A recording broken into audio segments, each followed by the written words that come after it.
My dear listeners, the sea is an honest thing. It tells no lies, though it buries many truths. Men have long trusted its horizon more than they have trusted one another, because the sea keeps its promises.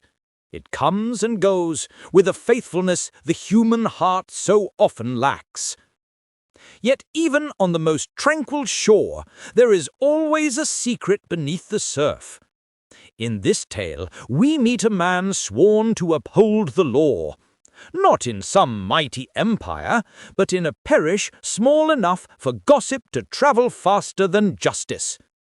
It is there, in the parish of Jersey, that Richard Hayman learns that truth, like the tide, returns even when all the world conspires to push it out to sea.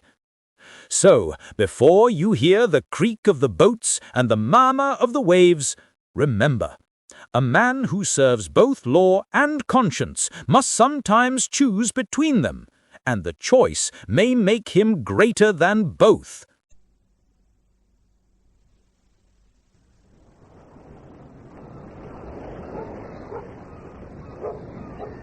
Well, go on, fetch it then. Find it, Raja.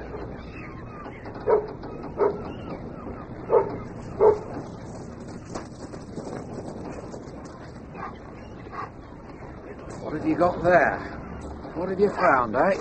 Let's have a look. What is that? Christ. The Centennier by Alan Downer, with Stephen Pacey as Richard Hammond and Rosalind Adams as Paula Hammond. The Centennier. Hello. Hi. How are you? Alive and kicking. That is, I'm alive and it's kicking. He. Heathen. And his name's Martin, and he's Going to follow in his father's footsteps and be the youngest centennier ever. Got it in one. Oh, Richard. Hey, it's gone 7. So what? I said I'd make you some breakfast. But I don't... Now, get weaving and treat yourself to a new razor blade, right? Right. And put your best suit on for the lady from the Evening Post. She may have a photographer with her. And the tie my mother gave you for Christmas. And be downstairs in 10 minutes. Right. Do you want your egg fried or boiled? I don't want an egg, Paula, really. Fried, then. Look, am I boss in this house or aren't I? 10 minutes. That's what I thought.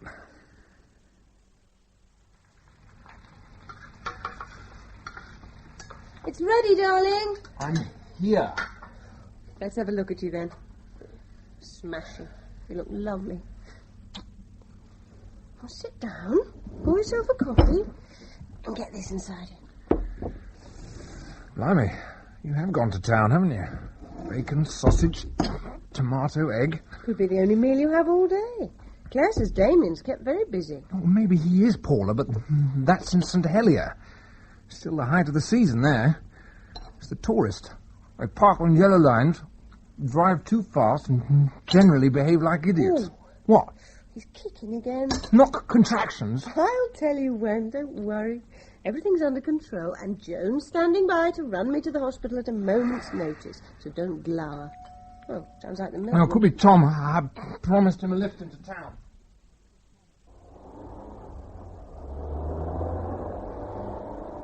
This is very decent of you, Richard.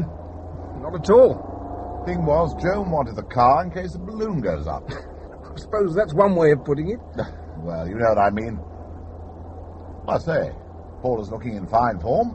She's bossy. All women are that, old boy. You know, I spent the whole weekend papering the baby's bedroom.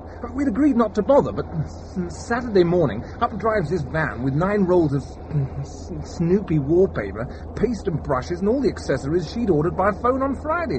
Well, never a word to me. Nesting instinct. Yeah, well, let's hope it'll soon wear off. Need all my spare energy for the shop. Of course, it's your silly season just now, isn't it? Yeah, from the moment we open our doors in the morning, the place is a seething mass of bargain-hunting females. I'm flaked out by closing time. Still, We're into September now, thank God. So things will be back to normal soon. That's true. How was your weekend, Tom? What? I messed about in the garden, mostly. The charity garden party's being held at our place this year, worse luck. And of course, Joan insists everything's got to be just so. You'll probably enjoy it. Oh, I shall do a quick disappearing act, old boy, given half a chance. Get off down to the Kerry Ann. Can't stand all those loud-mouthed, limp-wristed young men from the theatre and nightclubs. I mean, this year's guest of honour, what's his name? Leading man from the Opera House. Tony Baxter. That's the one. Or is he limp-wristed? He's a soak, with a very large chip on his shoulder. Awful man. Met him at the first night party. Had to show the flag. Joan insisted, being on the management committee. But he's more unpleasant off stage than he is on it, if such a thing were possible. I gather he's filling the theatre. Yes, with a play about a man who's planning to have a sex change operation called Anything Goes. You didn't get out on the boat then? Yesterday. For a while. Thought you might have. It was such a beautiful day. I wished I was with you once or twice as I battled with that wallpaper. Hello, here's the traffic. Yeah, nose to tail. With any luck, I'm going to be late. Hey, mister, is this real leather? It's calfskin, madam. Oh, it's a hell of a price. Mr. Hammond, you're wanted on the telephone. Oh, thank you, Christine.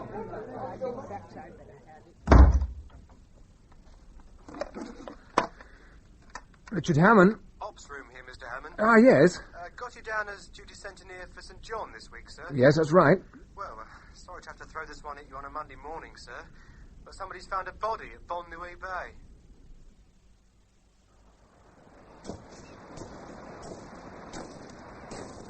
Nearly finished, Doc. Just about. And Morris wants to take a few photographs. Well, don't let me stop him. It's all yours, Morris. Okay, Sarge. So, what's the... I'll put it all in my report after the post-mortem. It's some bloody stupid holidaymaker for a bet. Went in Starkers for a midnight swim. Got bashed against the jetty. Or the rocks, maybe. Don't look at me. All I'm saying at this stage is it's a lovely morning, and I don't half fancy that cabin cruiser. Yes. She's pretty, isn't she? Zeevolker, Bremerhaven. Sea Cloud. German job. See yourself at the helm of that one then, do you, Doc? Chance it'd be a fine thing. Well, I shall be getting along. Yeah. See the ambulance has got here? All we need now is a centenier. Ted? Yes, Sarge? Suppose the centenier has been informed, has he? Ops room have confirmed he's on his way. We should get his skates on then. With his young Hammond, he'll probably have to get here from St. Helier. Young who? Richard Hammond, the new boy. I believe it's his first term of duty. Oh, well, so long as he does as he's told. Sarge! Hello! Mr. Moulin's completed his statement. Coming!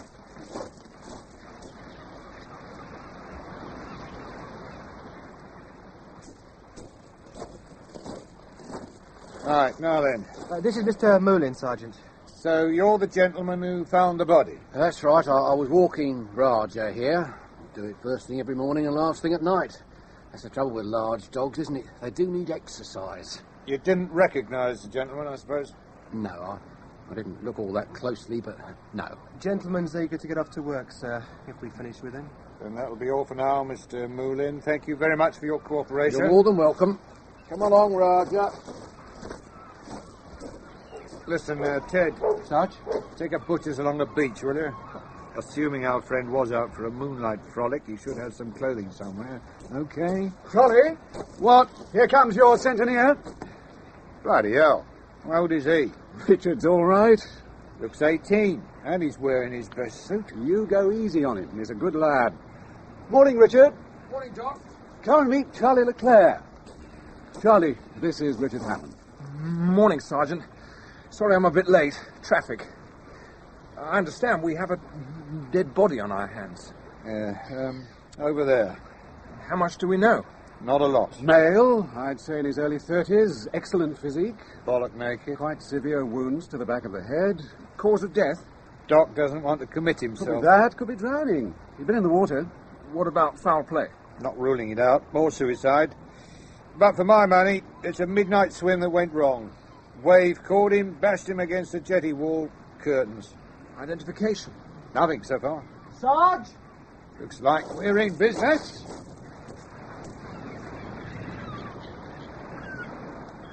One pile of clothes. Neatly folded and stacked. Now, what have we got here? One wind-cheater jacket. Fancy going through the pockets for us, Mr. Hammond? Oh, yes, of course. Bit damp, isn't it? It's been out all night. One yellow T-shirt, one pair of briefs, one pair of slacks. All right, give me a... One pair of sandals, one yellow sock. Only the one? That's all. You sure? Well, unless it's in one of his pockets. It's not in his jacket. And it's not in his slacks. Ted? Yeah, I know. It's another job for me. Yeah, but later, somewhere between here and the sea. Yeah. So, Mr. Hammond, what you got for us? Not a lot, I'm afraid. Plain white hanky. Bus ticket for 15p. Yesterday's date. Packet of French cigarettes. East Blur. 19 left of a packet of 20. Damp like the jacket and rather squashed. And all that's in his slacks is one Bank of England fiver, 2 Jersey pound notes. So we still don't know who he is. Make a note of these bits and pieces, Ted, will you? And hand them over to Mr. Hammond for safekeeping. Yes, Sarge. And how about the body, Mr. Hammond? We got your permission to remove it? Well, I'll have to view it, of course. He's not very pretty. It's part of the job. Come on, then. I'll give you a guided tour.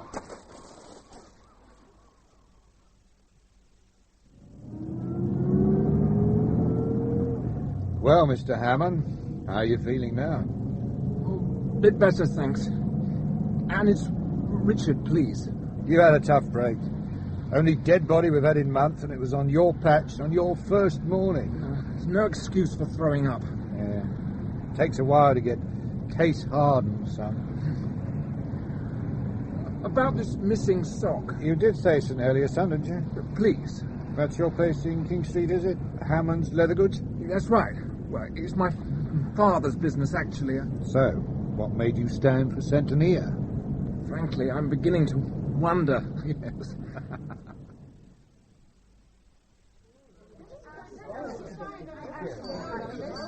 There you are, Mr. Hammond. The lady's arrived from the Evening Post. Oh, thanks, Christine. In the office, is she? She's been waiting for 20 minutes. Right. So sorry to have kept you waiting. I've been out on a case. Ah. Someone found dead at Bonnuy Bay.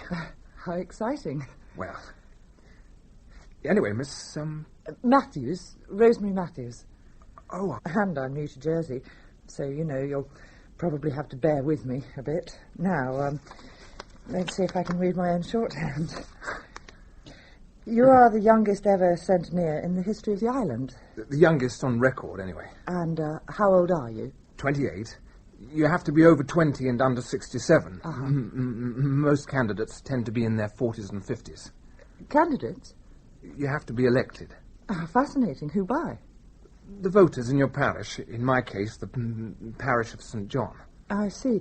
Isn't that a tiny bit dodgy? What? Letting people elect their own police force. That's what it amounts to, isn't it? I mean, if you knew someone had voted for you, say, and they got into trouble, mightn't you be tempted to turn a blind eye? I don't think so. Miss Matthews, the Jersey Constitution has evolved since the Middle Ages, when the Connétable and his centenniers, who were responsible for 100 families, and his vingteniers, who were responsible for 20, formed the honorary parish police force. They were a safeguard of the rights of the individual citizen, a curb against the power of the seigneurs. That's our function still. And what you do now is you help the police? Well, you could put it that way, yes. How would you put it? We work together. In some ways, the states of Jersey police sort of defer to us. In what way?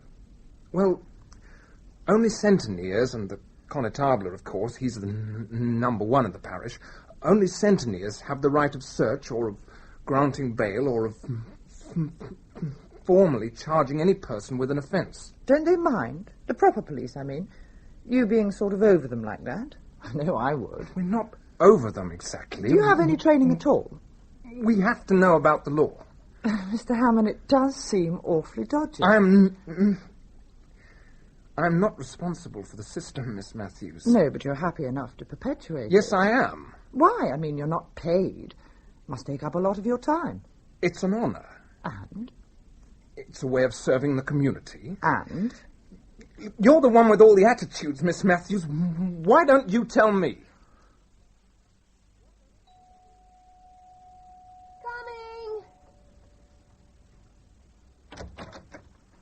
Joan, thought it might be you. Just keeping an eye on my charge. Come in.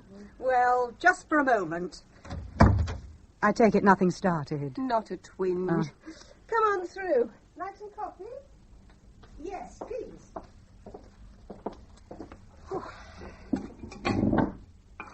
You look a picture, you know. Funny how pregnancy seems to suit some people. It certainly does me. Did me too. I had an easy time with both the girls, right the way through. It was just as well in Louise's case, because she arrived at the height of the Suez business. Tom was a serving officer then, of course, and in the thick of things. So there wasn't any help from that quarter. You like it black, don't you? Please, no sugar. Won't be long. So Tom was at Suez, was he? Well, not quite. He only got as far as Cyprus. I believe the grand plan was that his lot should be dropped as a backup force, except, of course, everything ground to a halt first. Dropped? You mean by parachute? Well, it's the best way. That's how we met, actually. Came down badly once, broke a leg. They brought him into my ward. I'd never thought it of Tom. What? Oh, that he was the action man type. I mean, he's so gentle. What's that got to do with it? Richard's gentle, too. Didn't stop him becoming a centeneer. No, but that's hardly the same thing, is it? Soldiering, centeneering, both required a little iron in the soul. Tom's got it, so's Richard. You think so? I'm sure of it. Why? He just phoned. Seems like he's got off to an awfully bad start. In what way? Well, this is confidential, just for a moment. But they found a body down on the beach, and Richard took one look and promptly threw up. A dead body? At Bonwy? That's right, a young man. But, Paula, how dreadful. Was it an accident? It's too early to say for sure. Ooh, that sent shivers right down my spine. Well, it is a bit close to home, isn't it? Have they identified the body? Not yet, no. But Richard says somebody's bound to come forward. So, ladies, you want to report a missing person? Yes, that's right. So, who's going to start? I will. I'm Mary Lynn, Deputy Stage Manager at the Opera House. Oh, yes? And this is Liz Baxter, one of my ASMs. Her father is Tony Baxter, the star of our show. Ah. Your father's a very funny man, Miss Baxter. Thank you, Sergeant. I'll tell him you said so. Yes.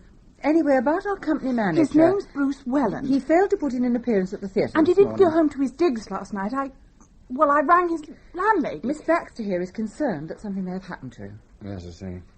Is he usually reliable? Yes, very. I know something's happened to him, Mary. I know it Yes, has. all right, miss. Take it easy. Perhaps you'd better give us the gentleman's description. He's 32, a good bit over 6 foot, blonde, very well built. He's got blue eyes, and, well, I've got some photos of him at home taken on the beach. I could get you them if you like. I don't think that'll be necessary, miss. Thank you. I think I should tell you that a man roughly answering this description was found dead this morning out at Bonwy Bay. Oh, God. That's not to say it is Mr. Welland, of course. We shall need a positive identification. I think I should warn you, ladies, that the dead man did suffer quite major injuries to the head. Oh. It is Bruce, yes.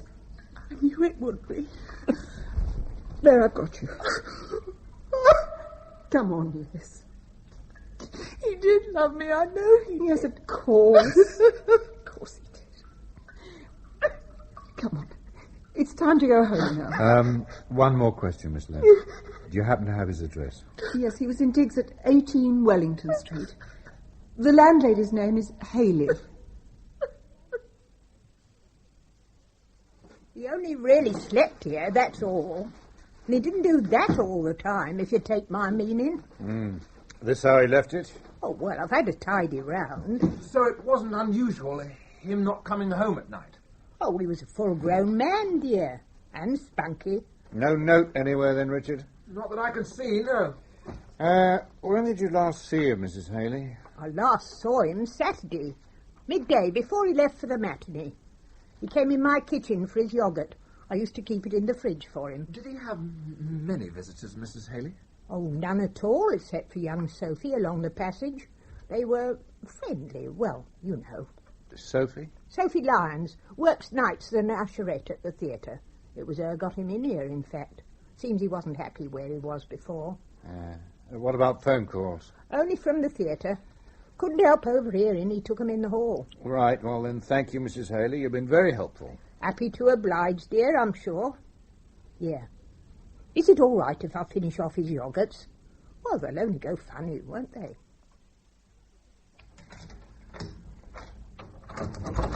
This was Bruce's office. Thank you, Miss Lynn. I'm afraid it's rather a mess. What are you looking for exactly? Well, people who commit suicide usually leave a note. Suicide? Is that what you think? You seem surprised. Well, I'd have said Bruce was one of life's survivors. Was he the kind of man who swam in the nude, Miss Lynn? Well, I can't tell you from first-hand experience, Sergeant. But I'd have said very much so, yes. A nature boy. If you like. There aren't any socks here. Sorry? Black socks to go with the DJ. Well, I expect he got someone to wash them for him Saturday night. Are they important? Well, Centennier Hammond's got this thing about socks. Haven't you, Richard? I see. Right, Miss Lynn, it seems there was no suicide note. Now, who shall we talk to first? Well, why not start at the top with the star of our show? I can't spare more than 5 minutes, mind. Oh, this is a hell of a strenuous show for me. And if I can't relax before curtain up, I'm knackered by the end of Act 1. Well, 5 minutes will be fine. It's about Bruce Welland, sir. Oh, it came as a shock, I can tell you. Yes, I'm sure. I mean, it's bloody inconvenient. Losing your company manager like that. As if things were bad enough already. It's only me that's holding the show together. I directed it. I star in it. Yeah. And from now on, it looks like I'll be company managing the sodding thing as well. Good for the vocal cords. Port. So, anyway, what do you want to know? When did you last see Mr. Welland? Saturday night, after the show. I might as well tell you, I had him in here for a bollocking. Yeah? Oh, we'd had a disaster second house, so I told him to get his finger out, or else. Or else what's that? I'd push him off a jetty. Joke, Oh, suit yourselves. No, what happened was, I told him to tighten up on company discipline. Go over a few things with the ASM, that sort of thing. So, what would you think was his frame of mind when he left the theatre? Oh, he wasn't splitting his sides, but he wouldn't have been suicidal either. If that's what you're getting at. Was he a popular man, Mr. Baxter? Yeah, he could certainly pull the birds. Did he have many enemies? Not in the company, no. Well, one big happy family, yeah? Yeah. Mr. Chichester? Justin Chichester, yes. I play Henry. He's the Juve. One strives mightily to get away with it. Ladies and gentlemen, this is your half-hour call. Would you mind just flicking that switch for me, Petal? This one. Thank you. Might as well see what I'm doing with Miss Slap. Now then, when did I last see Bruce Welland? You see, I haven't done Agatha Christie for nothing. It was Saturday night after the show, in Jasper's. I was at the bar, chatting to some chums, and Bruce came in with his tail between his legs, ordered the usual orange juice, sat in a corner on his own, made a quick phone call and left. Observant, aren't I? About what time would that have been? Oh, 10:30ish. And he was looking grim-faced, you say? He just had a session with Chairman Mao. I'm sorry. Tony Baxter, Petal. Off stage is as funny as a cruising shark. And this session was about the things that had gone wrong in the show. Well, that's how it started, dear, yes. Were you out front this evening, Bruce? I was for a while, yeah. And what did you think of it? I've seen it go better. That is the understatement of the year. It was amateur night at Medicine Hat. The cuckoo clock... I'll have a word with Mary. What good's that going to do? Well, she can sort things out with Liz. There's only one person who can sort things out with Liz, mate, and that's yourself. I don't see what I can do, Tony. It's all over between Liz and me. Well, tell her it's on again. I can't. Why not? That's my business. It's your business to keep Liz happy. Because if she's happy, I'm happy. And so long as I'm happy, you've got a weekly paycheck coming in. Well, Tony, not even you can get me sacked for refusing to sleep with your daughter. Oh, come on, Brucey boy. I'm asking you to be nice to her, that's all. Just till the middle of next month when we all go back to Blighty. What do you say? Full of old world charm is Chairman Mao. And fatherly affection. Oh, yeah. Oh, and I can see what you're thinking, but I wasn't listening at keyholes, dears. This window and Tony's both open onto the covered way, and sound carries. Oh, I see. There. Miraculously 10 years younger. Oh, all right, then 5. Now then, next question. Yes, how well... How well did I know Bruce Welland? Oh, as well as the next man, I suppose. Perhaps a little better. We shared a tiny bijou flatette together at the start of the season. Yeah. Accommodation in Jersey's hard to find, you know. But Bruce took to bringing Liz back with him all the time, and though I'm no prude, God knows, it got so I was afraid to go in the front door, so I asked him to leave. And he went. Moved into a bedsit in St. Sadie's, where the landlady wasn't so fussy. I'm Julia Whitney, Mr. Baxter's leading lady. Sergeant Leclerc, Centennier Hammond. How do you do? Hello. Oh, do sit down. Thank I expect you're wondering why I sent for you. Well, yes? Well, I'm afraid it's not because I can throw any light on the circumstances surrounding Bruce's death. I can't do that. But I understand you've been speaking to Tony and Justin Chichester, and I think you should hear the other side of the story. Yes. Bruce was a nice young man who neither smoked nor drank. He was charming, efficient and respectful. I also happen to know that he had a widowed mother in Macclesfield or somewhere to whom he gave generous financial support. You liked him? Very much. And Mr. Baxter and Mr. Chichester didn't? I think they would see him through different eyes. Yes. You implied hostility. I'm afraid Tony feels hostile towards all of us, and he makes no secret of it. In fact, he shouts it round the island. About Mr. Welland? Yes, I'm afraid so. Liz Baxter, Tony's daughter, fell in love with Bruce. Head over heels. Oh, but one knew it couldn't last, and it didn't. I don't know exactly what happened, but suddenly they weren't speaking, and Tony was being beastlier than ever to Bruce. My point being, gentlemen, that whatever Tony may have said to you about Bruce should be taken with a pinch of salt. And Justin Chichester? Yes, well, Justin. Yes. What can one say, except that he took a shine to Bruce during rehearsals in London. Bruce was a handsome boy with a very fine physique, and when there was a mix-up over accommodation, Justin lost no time in suggesting Bruce should move in with him. Bruce, a little naively, agreed. Needless to say, that didn't last either. Not once Bruce realized which way the wind was blowing, and the flat only had one bedroom. When the end came, it wasn't very pleasant. We were having one of our company picnics. The others had all gone for a swim, leaving Justin, Bruce, and me, and I think they thought I was asleep. Hey, Justin. What is it, Petal? Oh, I thought I should tell you. I found myself a bedsit. Would you like to say that again? I've found myself a bedsit. I'm moving in at the weekend. Bit sudden, isn't it? Well, you know. And where does it leave me? Well, it was only ever meant to be a temporary arrangement, wasn't it? I mean... Look at him. You'd think butter wouldn't melt in his mouth. What are you getting at, Justin? You led me on. And why the hell should I do that? Because that's your thing, isn't it? You exploit people's weaknesses. That's how you get your kicks. Oh, come on. It's amused you that we should share a bedroom, so you could parade your beautiful body and flex your lousy muscles, and always with that wonderful air of innocence, that bloody godlike detachment that made sex seem like a profanity. You're out of your tiny mind. I wanted you. Well, think positive. With me out of the way, the field will be wide open to you. Oh, get lost. You'll soon find yourself a few chums a bit more obliging than I am. The island's full of them. Look, Justin, everybody backs a loser sometimes. You just take things too much to heart. At least I've got a heart. I'm going for a swim. Oh, teeth. I'm afraid I heard all that, darling. Oh, hi, Julia. Where the heck did he get the idea that I'm bent? Wishful thinking, probably. I should forget about it. Justin is just a very sad little queen. And that's how it was, gentlemen. I see. And Justin never forgave him. I don't know what he may have told you about Bruce, but if I were you, I wouldn't believe a word of it. 5, 10, 15, 16, 17, 18, 19... Miss 20. Lyons?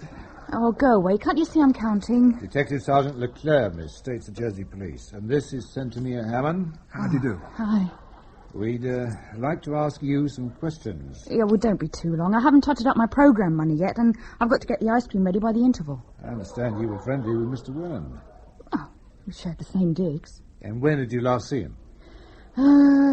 Yesterday morning, and before that I saw him Saturday night. Could you give us a few details? Sure. Saturday night I was passing Jasper's on my way to the multi-story, and out he came. Mm-hmm. Said, could I give him a lift home? I said, yes. Well, I was going straight to a party, but God, he looked so awful, I didn't have the heart to say no. How do you mean, awful? Well, washed out. Oh, I see, yes. When we got home, he looked so poorly, I said, had he got the flu or something? He said he hadn't, and went into his own room.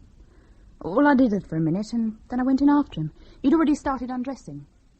Oh, no. I'm okay, Sophie. Really. Well, you don't look it. Oh, look, I'll be fine. As soon as I can get into bed and have a kip.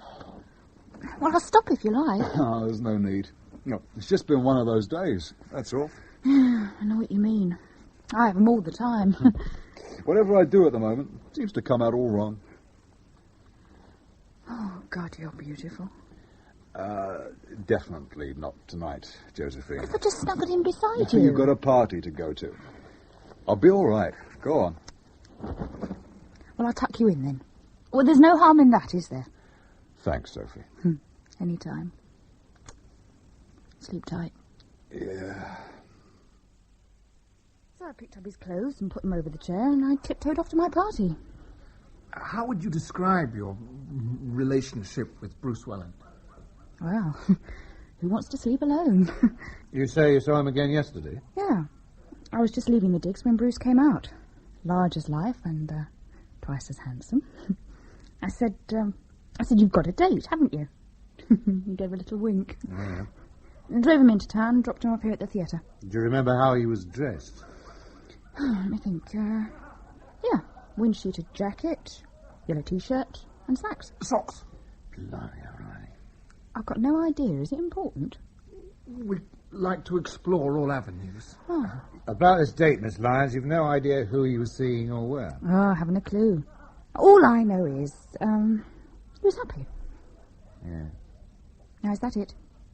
For the moment, I think. Right, back to my sums then. I hope you balance. What and change the habit of a lifetime. Come off it. I start getting it right now, they think I've been on the fiddle.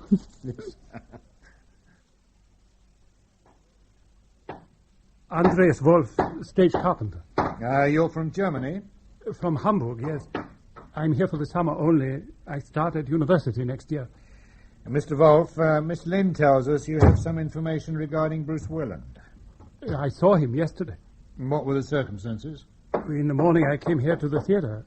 I have a boat at Bonne Nuit Bay. It needed a little work doing on it. I came to collect some tools. A boat at Bonne Nuit, eh? That's right. A cabin cruiser, the Volga. You don't know Colonel Langley, do you? He's a friend of mine. He moors his boat at Bonne Nuit, the Carrie Ann. I don't think I know him, no. Tall, distinguished looking. Mr. Wolf, you say you came in here for some tools. That's right. And Bruce came in. We got talking a little. I said I was going to work on the boat, and that perhaps later I would make a small voyage. Small voyage, eh? To Guernsey, perhaps, or Sark. Or a big boat, is it? Quite large. It belongs to my father, really. He is allowing me the use of it. And the Merc? I'm sorry? The Mercedes convertible outside. Is that your father's, too? No, the car belongs to me. It was a present. From your father? That's right. His name's not Crooks, is it?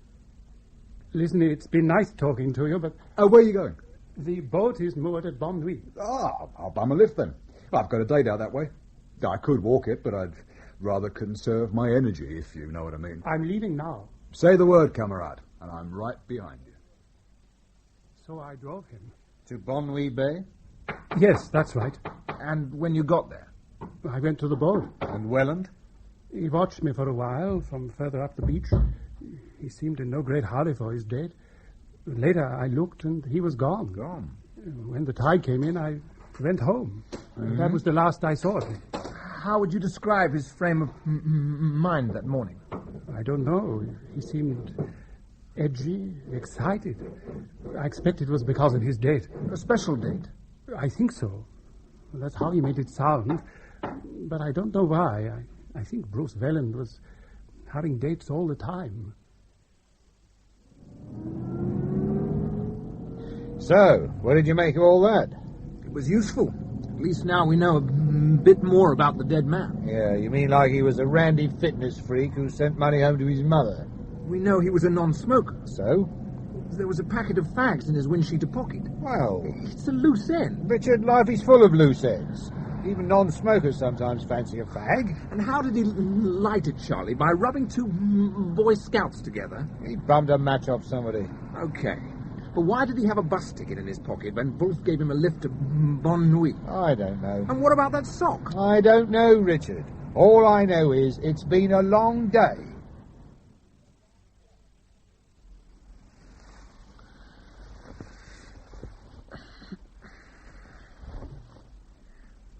Paula,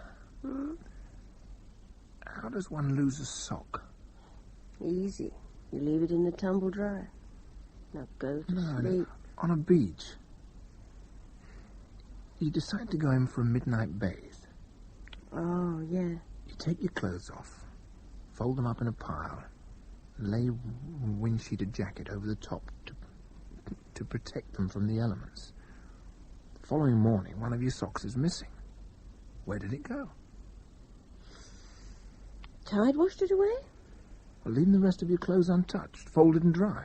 That was apart from the jacket, anyway. Well, the jacket was damp, and so were the fags in the pocket.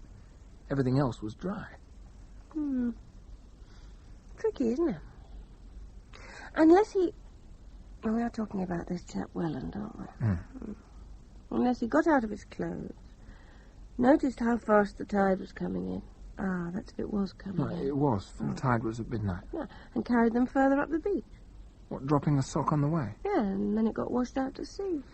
Feasible. Feasible, yeah, but it all seems so unlikely. I mean, why all this rigmarole to go for a midnight swim? And at Bon Nuit, of all places. Big breakers, rocks. Not my idea of a lark. Especially on your own. It doesn't add up somehow. It is a lovely feeling there, isn't it? What? Swimming in the nude. I've never done it. Of course you have. We did it together at St. Juan's. It was full moon. You can't have forgotten. You nibbled me all over. Oh, gives me goosebumps just thinking about it. Paula, I never went midnight swimming with you at St. Juan's or anywhere else. You did. I swear you did. Oh, on second thoughts, maybe you didn't. Maybe it was Victor Giselle. Good night, Paula. Good night, Richard. Yes, it was Victor Giselle. How awful. Go to sleep.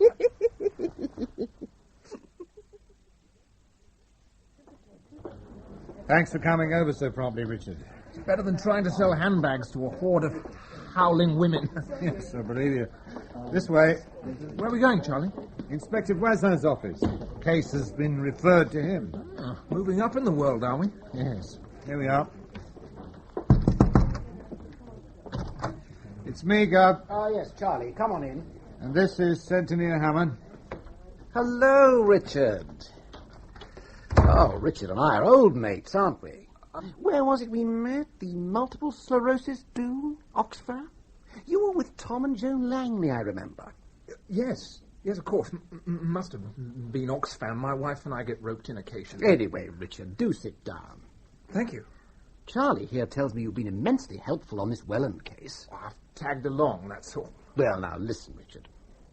Doc Alexander's got his finger out for once. We've got his post-mortem report on Welland, and the conclusions he's reached, in a nutshell, are these. 1.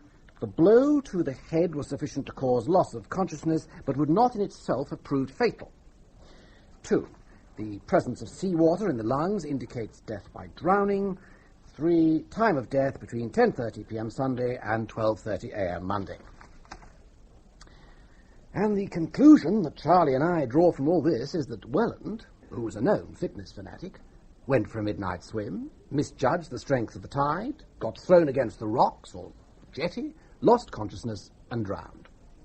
A hypothesis borne out by the presence on the beach of the dead man's clothes in a pile, much as a swimmer would have left them. Any comment so far? There are some loose ends. You mean like the missing sock? Among other things, yes. Well, I can't say they bother me. Still, in fairness, let's examine the alternatives. 1. Suicide. He was in high spirits that morning, and he doesn't seem to have been the type. And he left no note. So, let's reject suicide. Next possibility. He was knocked on the head and chucked in the sea. Who by? Well, he was a visitor to the island. He'd only been here a couple of months. He had no known enemies. So where's the motive? Well, not robbery, if that's for certain, because he still had 7 quid in his pocket. No, Richard, we've examined this one from all angles, Charlie and me, and we're satisfied that Welland died an accidental death. I see. Thank you for coming over and for your help on the case. It's been much appreciated, hasn't it, Charlie? Yes, indeed. And let me just say this. I admire your wish to explore all avenues. Leave no stone unturned. I applaud it. I hope you'll go on feeling the same way. Bloody hell! Relax. What are you so uptight about? That was a setup, Charlie, and you know it. All this you've been immensely helpful stuff, and didn't we meet at Oxfam? I've just been instructed to keep off. Why are you taking it so personally? I'll tell you why, Charlie. This has only happened because I'm a new boy. Otherwise, Voisin wouldn't have tried to pull rank. In decisions of this sort, the centennial should be consulted. You were consulted. I was patronized. We gave you our reasons, but go and beef to the Constable of St. John, beef to the Attorney General, if you like. 10 to 1, they'll say, we're right. Welland died by drowning. It was accidental. It's not a cover-up, son. We are satisfied. Well, I'm sorry, but I'm not. All right, Miss Lynn, I'll come quietly. Oh, it's you again. I'm trying to get this lousy gun to work. Sounded okay to me. It's not. You listen. See, now it works, now it doesn't. And when it's used on stage, it usually doesn't. May I take a look? Oh, please do. Right. It's a firing pin. That much I guessed. Got a small screwdriver? Sure. Help yourself. This one will do. Did you get anywhere last night? I mean with Tony and Justin and co. We learnt a few things about Mr. Welland. And now you'd like to learn some more? Do you mind? If you can mend that gun, anything. Did you get on with him, Miss Lynn? No, not really. If I'm honest, I'm not very keen on the type. Was he a strong swimmer? Well, he did swim, certainly. And he had a lovely style, but... How can I explain this? Mr. Hammond, Bruce was a show-off. He played to the gallery. Well, like he'd come into a party and sit down at the piano, play the opening few bars of Tchaikovsky's First, say, what a nice piano, and then get up and go away. Well, first time you did it, it was impressive. Second time, you realised that was the full repertoire. You didn't know any more. It was a con. And it was the same with everything. He did it for effect? To pull the birds, yes. And it worked? Not with me. So you think maybe he wasn't all that much of a swimmer either? I think it's possible. Well, we believe he did have a date at Bonne Nuit that Sunday. Do you know of any lady living out that way? No, but Bruce was never one to look a gift horse in the mouth. Yeah. Usually it was one-night stands. Except with Liz Baxter. I've got a theory about that. I think Bruce went after her because she's Tony's daughter. Well, Tony didn't like him. He gave him a rough time. Sleeping with Liz was Bruce's way of getting his own back. Then why should he finish the affair? He got tired of Liz. The sad thing was that the more unpleasant he got, the more she seemed to love him, poor kid. Yeah, maybe I should talk to her. Liz and Tony are renting a house at Gorey. Big white ranch-style house with a swimming pool. It's on a hill near the castle. It's called Au du Mont. I think I'll go over there. Here, try it now. Hey, magic. We aim to please. Any more questions? You know where to find me. See you. Oh, sugar.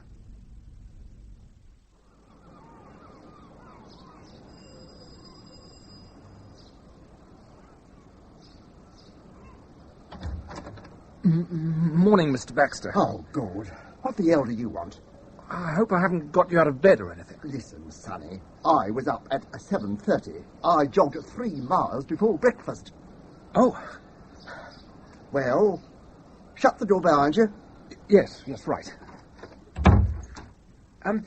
Is your daughter home? Why? I'd like to ask her some questions. What about? Her friendship with Bruce Welland. My daughter's friendship with Welland was over. All the same. It took her up, this business. She's, it's kind of knocked her sideways. You know. She's in her room. Oh, thank you. But you go easy on her, yeah? I'll have your guts for a tennis racket. And I want to see you afterwards. I'm by the pool. Is there any more news about what happened, Mr. Hammond? Well, the official view is he died by drowning. I'm sorry, Miss Baxter. If only Saturday night had never happened. Saturday night? After the show. I was in the props room. He came in and shut the door behind him. Hi. Hi. You're going to yell at me again, aren't you? Because of the cock-up in the second act. No. Oh, hell, does everybody think I do it on purpose? I don't. I just can't think straight, that's all. I just can't. Oh, I mean, what did I do to you, Bruce? For everything to change like that suddenly. Where did I go wrong? Listen to me. Why are you giving me such a bad time? It's over, Liz. Why? I want to live my life my way, to be free, to come and go as I please. That's the way I am, and that isn't right for you. You need a guy who's steady and loyal. But I love you. Yeah, you think you do. I know I do. Liz, it's over. That's the truth. Now face it. Look, your father's just played hell with me about this evening. I want you to come in Monday morning, say midday, and we'll go over those cues. Because if you can't do your job properly, we're going to have to find someone who can. Oh, and that's something else I've got to face, is it? Well, here's something for you to face, lover. I'm carrying your child. He stood there for a moment as if I'd hit him. And he turned and went out. I started crying. Next thing, Daddy was in the doorway. He can be very sweet sometimes. He brought me home. Miss Baxter, does your father know? That you're pregnant? I'm not, Mr. Hammond. I was just getting even with Bruce. And if he went out on Sunday night and drowned himself, it was me that made him do it. Look, you needn't reproach yourself, Miss Baxter. I don't think it was suicide.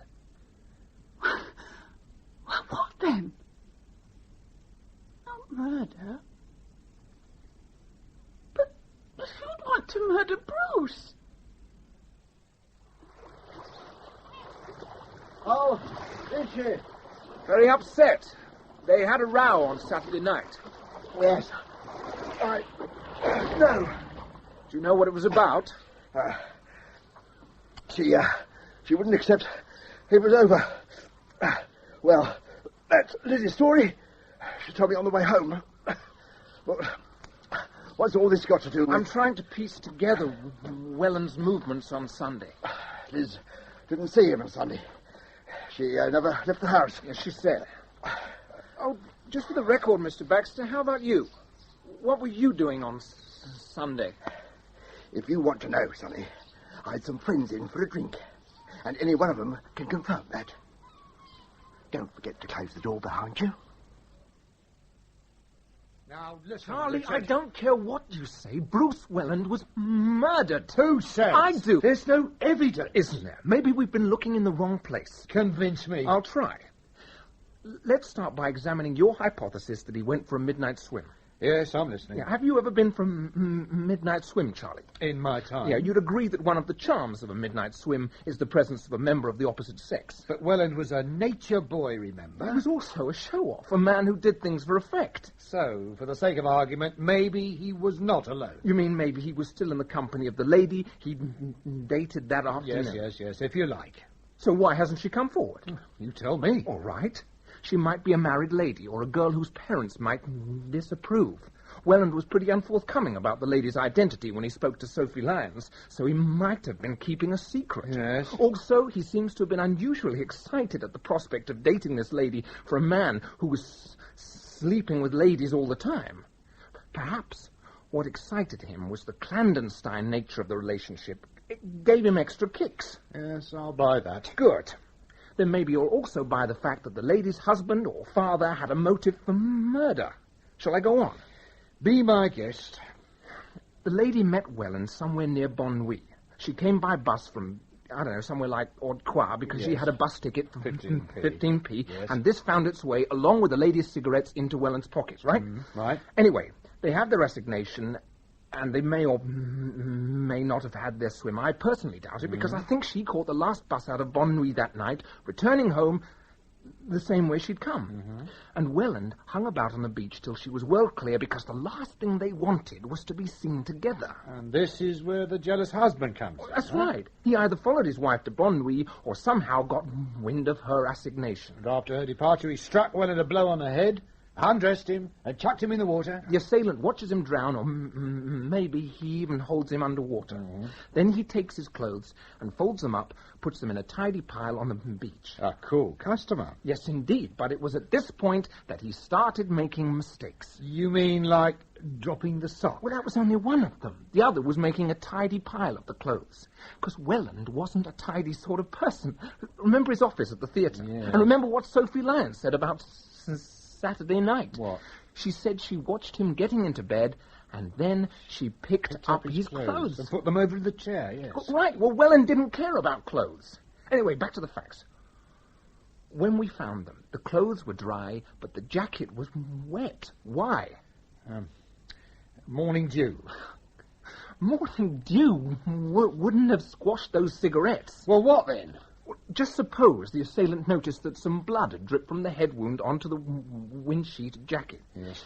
Now, if it was to look like an accident, these stains would have to be removed. So, he took the jacket down to the sea and rinsed it thoroughly.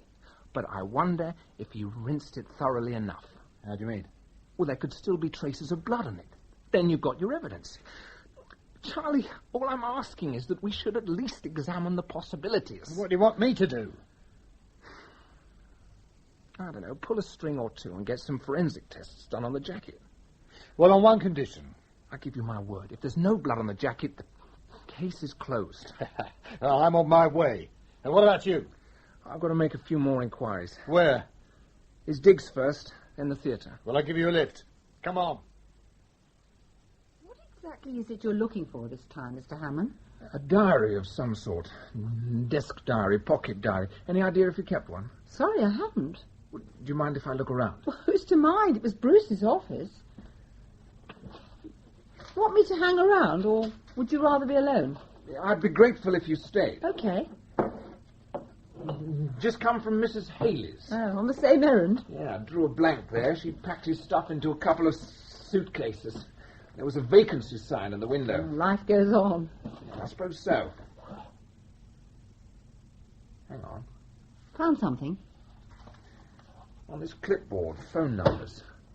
Do you know any of them? Let's have a look. That one's Tony's. That's Justin's, I think. I don't know this one offhand. I can easily find out, though, if you'd like me to. I just ring and see who answers. Oh. What's the matter? This one looks familiar. Mr. Hammond? Yes? Do you think he was murdered, Bruce? You do, don't you? Is one of these phone numbers... Does it belong to the person who killed him? Miss Lynn, what I'm trying to do, quite simply, is establish the identity of the woman Welland met at Bonne Nuit on Sunday. If we can find out who she is, it'll make life a lot easier. We'll start with the one that looks familiar.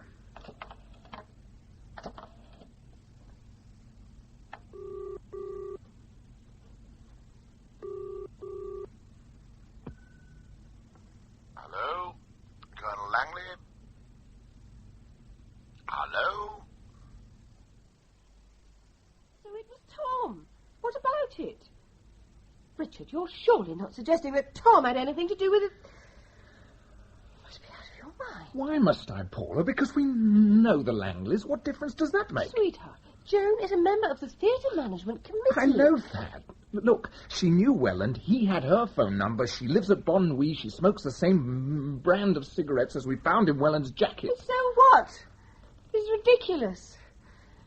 You're asking me to believe that Joan was having an affair with Welland and that Tom found out about it and bashed him over the head? Could be. Oh, how far-fetched can you get, Richard? We've known the Langleys for years. Tom was a soldier. He's seen active service. He might even have killed. In the line of duty, maybe, but this is different.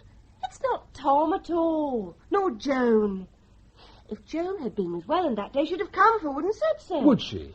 Put yourself in her shoes. If it's accidental death, what would she gain by coming forward? Nothing. But it might well mess up her marriage. On the other hand, if she suspected that Tom had found out about the affair and killed Welland, she might tackle Tom about it, and they might decide on a plan of campaign. And for my money, that plan of campaign would be to keep quiet about the whole thing and hope for the best. I don't believe it, any of it. Paula, I don't like it any more than you do. But if Welland was killed, isn't it my job to find out who did it regardless? So what are you going to do? Talk to Joan, I suppose. Well, she's coming here this afternoon, so please, hang around and get it over with. Where was I on Sunday night? That's right. Oh, look, Joan, you don't have to answer. I don't mind answering, darling. It's obviously something important. What time on Sunday night? Between 10 and midnight. I was at home. Alone? Yes. I watched television, had an early night. Richard, why do you want to know? Is it something to do with Bruce Welland's death? Joan, how well did you know him? Oh, not well. We met through the theatre. Perhaps you don't know, but Tony Baxter's been behaving very badly, being rude to all the wrong people. Once or twice he's gone to parties, got fighting drunk, and put people's backs up so badly I've had to get Bruce to collect him, take him home, sober him up. I was grateful. That's about as far as it went. He made a note of your phone number. He rang me Saturday night. Saturday night? Just before 11. Joan, why haven't you said so before? I've only known it was Bruce who'd been drowned since I read today's paper. Yesterday it was all mystery body found on beach. I hadn't had a chance. So what did he say on the phone? He said he'd had a row with Tony over Liz, and Tony threatened to sack him, something like that. He was extremely distressed and not very coherent. He wanted me to put in a word for him with the management. I asked if he'd like to come over to tea on the following day, Sunday. We could discuss the matter more fully. But he said thank you, rang off. So it was you he came to see? Presumably. He never turned up. Didn't worry me unduly, you know theatre people. See, what did I tell you? Sorry, Joan, I had to ask. Nothing, of course you did. I'm rather impressed. I think if I'd been guilty, I'd have been shaking in my shoes. One question, though. Was it you who rang Tom before lunch and then hung up without speaking? I'm afraid it was. Why? I think we'd better tell him. He's all geared up to report it to the police as a case of heavy breathing. Sorry to drag you over, Richard, but I didn't want to tell you on the phone. We found traces of blood on Welland's jacket. I knew it! Forensic carried out further tests while they were at it, and the blood group was the same as Welland's. Conclusion, the blood came from the head wound... sustained before he went into the sea. Right. Marvellous! I've had a word with the inspector about it, brought him up to date, in a discreet kind of way, and it's all stations go again. So, Guess who's the blue-eyed boy? The main thing is, we're back in business. Back at square one and all. Okay, so let's get back to the basics.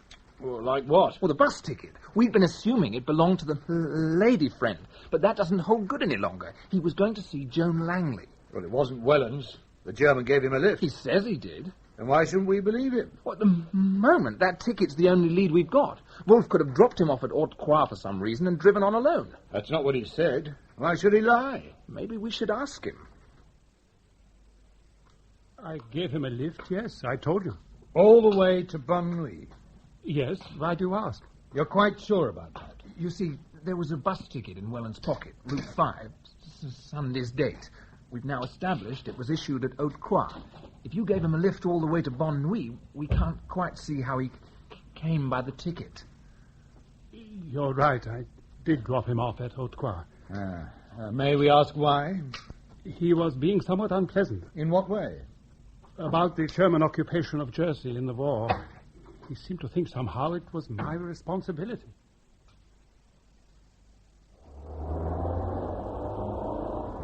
You know, I can understand why you haven't made any friends on the island. Who says I haven't? Oh, the way you lot behaved in the war. The war was a long time ago. People have long memories. I think you know. For instance, back in 1940, German planes machine-gunned the streets of St. Helier. No, I didn't. And did you know that people were sent to Germany and interned or put in concentration camps, and that a lot of them never came back? No, I didn't know that either. And in 1945, old people and kids died here of starvation.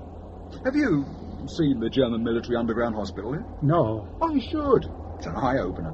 It was never finished, but 14,000 tons of rock was shifted to clear a floor space of 270,000 cubic feet. Now, that was some project. A feat of engineering by any standards. But when you consider it was all done by slave labour, force-marched half across Europe and fed on a diet of gruel, well, they died, of course. A lot of them. And you are blaming me for this?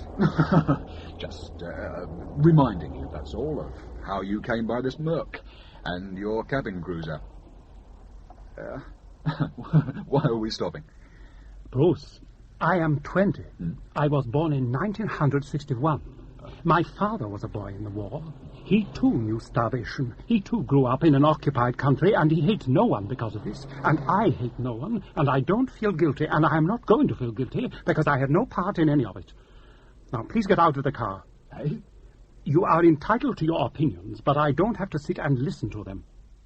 And I drove off. I was very angry. It was foolish of me, maybe, because I think that is what he wanted. It was his fun that I should lose my temper. What happened after that? It's as I told you before. I drove to Bonnuy. I parked the car at the approach to the jetty. I was working on my boat. I looked up, and there he was, sitting further up the beach. I went on working, and soon after, I looked up, and he had gone. And you didn't see him again? No. Shortly after this, as I have told you, I drove home. Mr. Wolf, why didn't you simply tell us the truth in the first place? When we spoke before, I understood Bruce's death to have been an accident. It seemed unkind and unnecessary to draw attention to defects in his character. Sarge? Yes, Ted? I was just having a glance round this gentleman's car like you told me, and look what I found. One yellow sock. Matches the other one exactly. Well done, Ted. Now, Mr. Wolf, perhaps you'd like to explain the presence in your car of one of Mr. Welland's socks. Oh, there must be some mistake. It's one of my socks. I keep a pair in the car. What's so unusual about that? Back to square one again. Help yourself to sugar. Thanks. Not that he had much of a motive, either. A row about the occupation. People have murdered for less. Not people like Wolf. Hasn't got the bottle. I don't know. We still can't explain how one of Wolf's socks came to be mixed up with Welland's clothes. Yeah. Maybe Welland just took it. You don't walk off with a sock. No. So how did he get on the beach? Unless... That chap who found the body, Moulin. Yeah? What about him? Well, something's just struck me. Something he said in his statement. You got his phone number handy?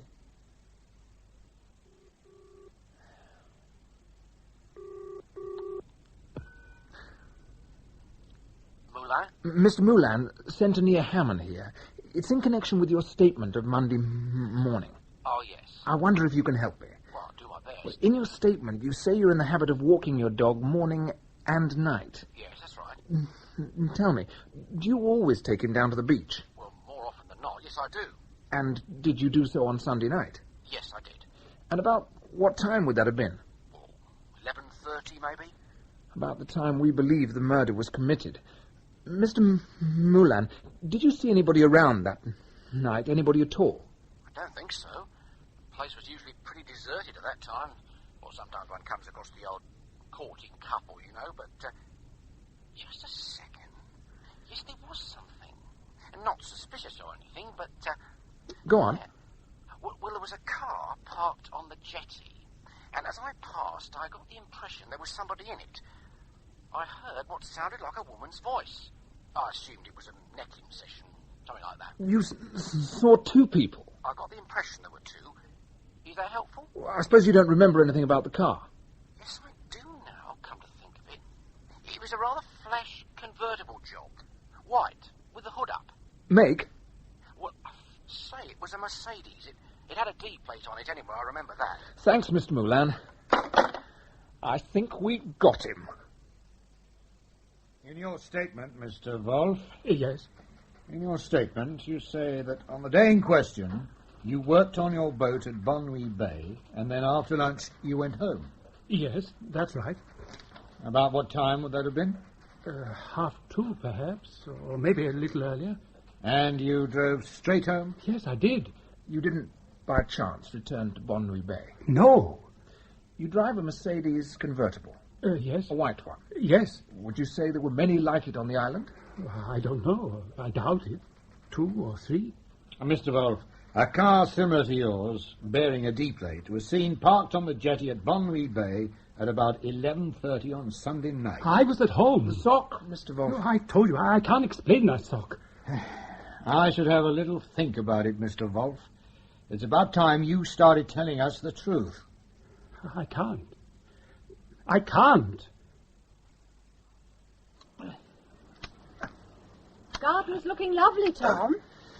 Oh, hello, Joan. I shall be well up to scratch by the garden party. You've done wonders. I love this view. Do you? The cliffs, the boats, the sea, the Cheval Rock out there in the middle of the bay. Remember how you rode me around it one midsummer's day just after you brought me to the island? To keep ill luck at bay? Remember, I nearly put my back out. Silly old superstition, really. I thought it was very romantic. I sometimes think I should never have brought you here. Why not? I should have sold the house, retired somewhere else. You love Jersey. It's where you were born. It's no place for you. It's too small, too parochial. There's not the scope for a woman like you. I'm happy to be wherever you are. Joan. What? That's another thing I've never understood. What you saw in me. What do you see in me, Joni? Dry old stick over the hill. You could have done so much better for yourself. Tom, if I could have my time all over again, I wouldn't change a thing. I don't deserve you. Have you been happy? No woman could have made me happier. Then let's hold on to that. We are getting maudlin. I'm going to sell the Kerry Ann. What? And I'm going to use what I get for her to do some repairs on the house. But you love the Kerry Ann. She's as good as sold. To hell with the ocean wave. My place is here with you. Yeah, come on, you're not crying, are you? Bit. Well, you mustn't. Oh, don't take any notice. I think what we both need is a stiff gin and tonic. We'll have it on the veranda. Tom? Yes? I've just come from Paula's. And? Richard was there. This Welland business. It seems that a man's helping the police with their inquiries. Oh, good. That's splendid news. A German boy. The stage carpenter at the theatre. His name is Andreas Wolf. You know, don't you? Yes. Oh, Joni, I'm sorry. Darling, we can put it behind us. I shall have to give Richard the facts, old girl. I can't let the boy be punished for something he didn't do. No. What is it, Tom? Andreas Wolff. He didn't do it. Kill the Welland chap, I mean. He's innocent. I saw him... For God's sake, why should he claim he left Bonne Nuit in the early afternoon? I can only assume that he was trying to protect me. Protect you? Tom, We were lovers. I see. I met him at the theatre at the first night party. Joan had dragged me along. I stood in a corner, trying to keep out of the way. I can't stand all that camp chat, as you know. Anyway, along comes this young man with a plate of sausage rolls or something, and I took one, and he would have moved on. Only that frightful Justin thingamy seemed to be trying to catch his eye. So I said something, and we got talking, and it turned out he had this cabin cruiser moored at Gorey. He asked if I'd like to see it, and I said yes. So, the following Sunday, I met him at Gorey, and we took her out. It was bloody marvellous. I'd never been on anything like her. She was the last word. The lines, the power, the luxury.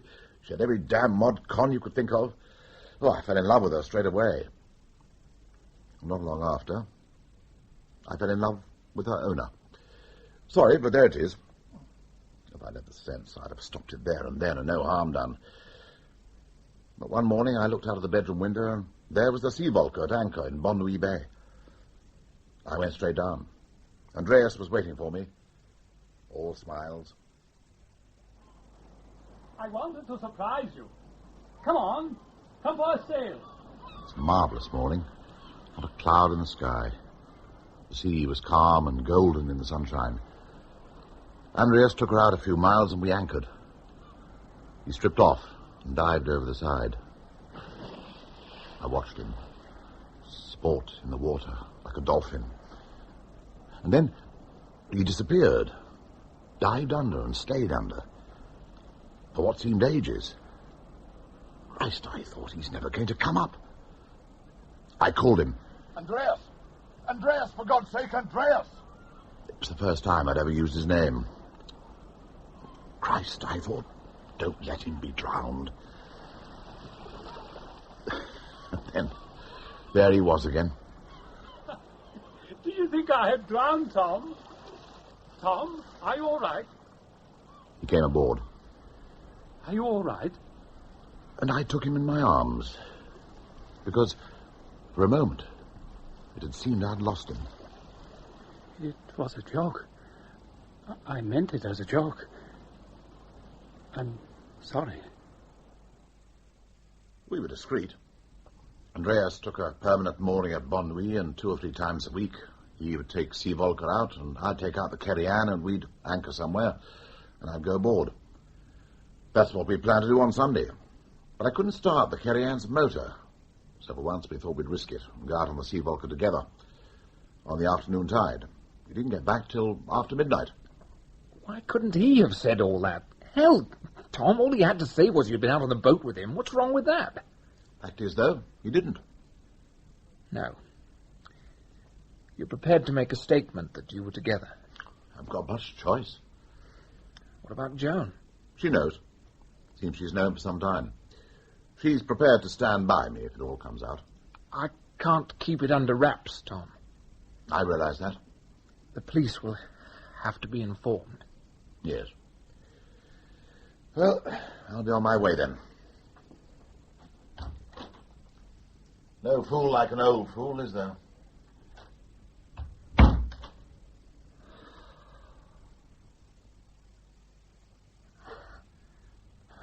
Breathe deeply. In. Out. In. Out. Climb the mountain. That's my girl.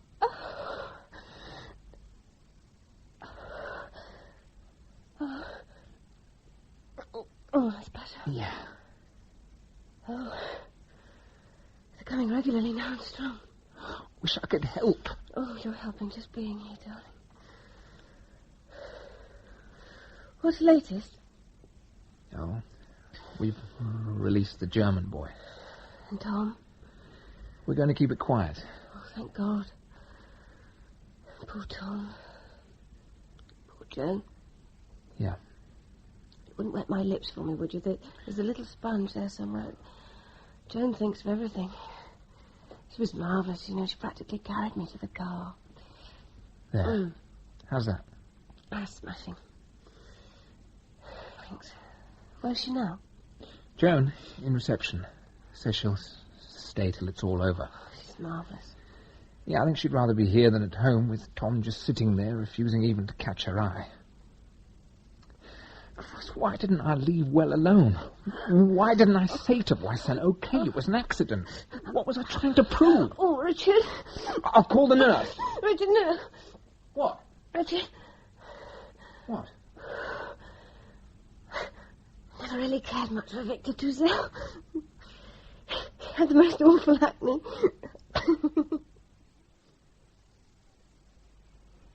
Richard, thank you for bringing me home. Thank you for everything. And congratulations on the son and heir. Yes. Would you like to wet the baby's head? Well, I'm sure Tom would be pleased to see you. It'll take him out of himself. Please. In that case, I'd be delighted. Fine. Tom, Richard's here. He's a father. We're going to wet the baby's head. Tom? Oh, God, I'm frightened. Oh, darling, what have you done? Well, Doc, looks pretty straightforward. Yes. Army issue revolver still in his hand. Powder burns. The bullet went in through the mouth and out through the back of the head. Poor old Langley. Leave a note, did he? Brief and to the point. Darling, I'm sorry. Addressed to his wife. What had he been up to? No reason why I shouldn't tell you. About to come out now. He had a boyfriend. Christ almighty. Yes, you never tell, can you? You can say that again. You finished? Just about. So yours, Morris? Right you are. Centenier's been sent for, Ted, has he? He's downstairs now, Mrs. Langley. Seems he's a friend. Yeah, well, I'll give him a few minutes. Then I'll go down. You know, Richard, I've been having such strange thoughts about this island. Oh? All through history it's been prey to invaders. The Gauls, the Romans, the Normans, the Germans. And still they come. In summer. Hordes of them. And if it isn't rape and pillage thereafter, sometimes it comes to the same thing.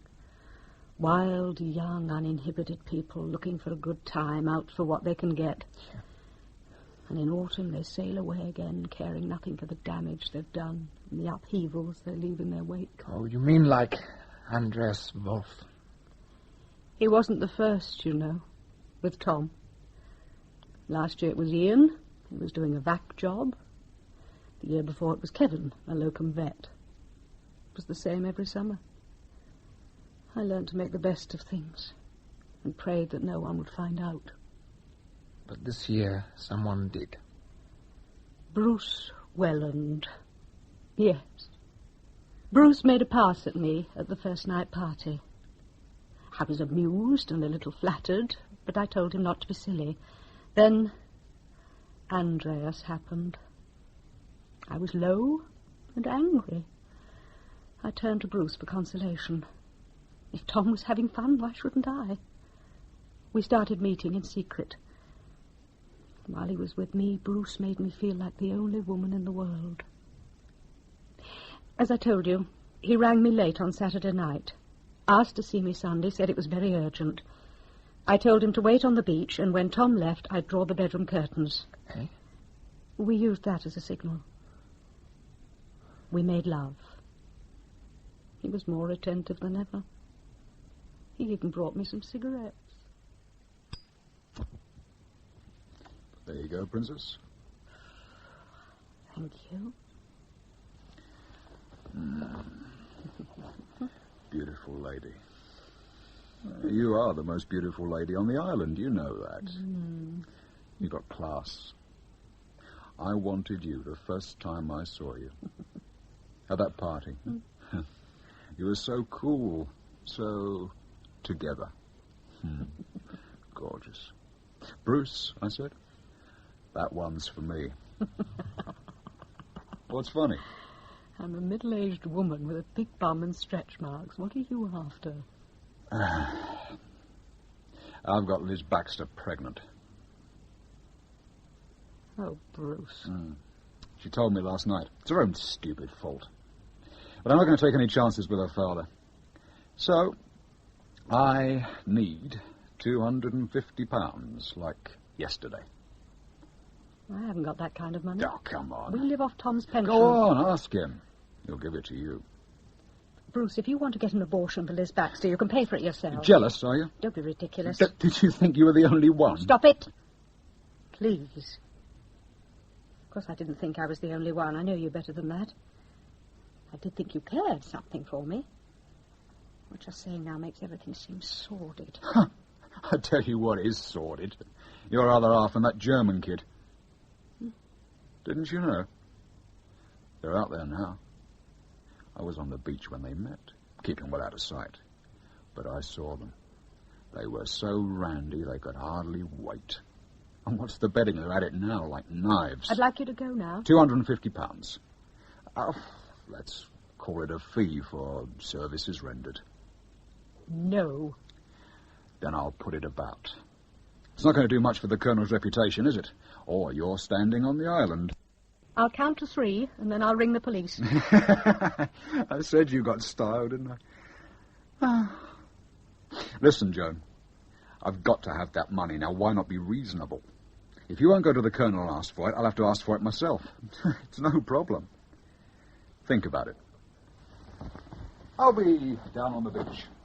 You change your mind, just draw the curtain. So long. And he put the cigarettes back in his pocket with a little smile and left. I didn't know what to do. I sat there, numbed and shaking. Finally, I went down to the beach. I thought if I appealed to his better nature, offered to go and talk to Liz about the pregnancy, talk to Tony if necessary. But he was nowhere to be seen. Then I heard the sound of a car radio, and I saw him sitting in Andreas' Mercedes, parked on the jetty with the hood back. I went over. Now that I saw him again, I felt cold and angry. I felt my foot bump against a large stone that someone had brought up from the beach. I stooped to pick it up. It felt heavy in my hand. I stole up behind him and...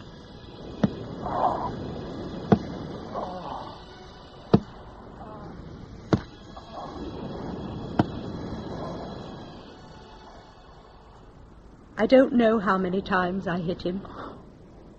But when I finally came to my senses, he was slumped there in the back seat. I instinctively checked his pulse. He was still alive. I formed my plan. All I needed was a few minutes. I closed the hood of the car and got in. I was lucky. A moment later, someone passed, a man with a dog. I pretended to be talking. Joan! Please. I want you to hear everything. I undressed him in the car and dragged him down to the beach. Mercifully, it wasn't far. The tide was full in. But by the time I got him to the water's edge, he was beginning to come round.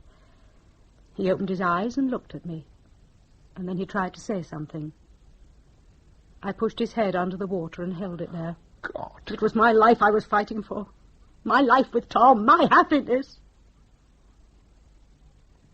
The man with the dog passed again, but quite a distance away.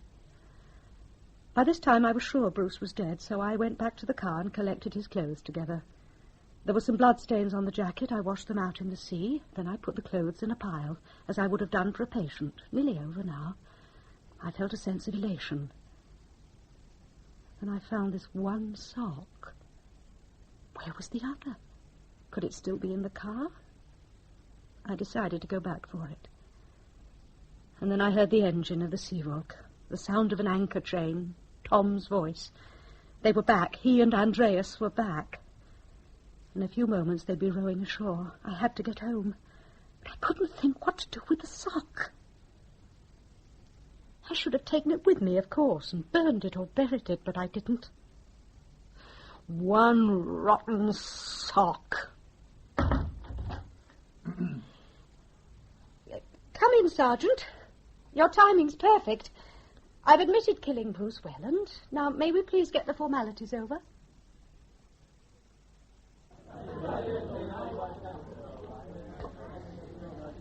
You know what I've got in my pocket, Charlie? What? A letter of resignation. Resigning, are you? Too bloody right I am. Maybe they won't accept it. I have to accept it. They'll understand. Understand what? About the Langleys. They were my friends. You're not allowed friends, son. You're a centennier. Your loyalty's to the community, above all and beyond all else. If you don't like the heat, you shouldn't have come into the kitchen. I couldn't know it would work out like this.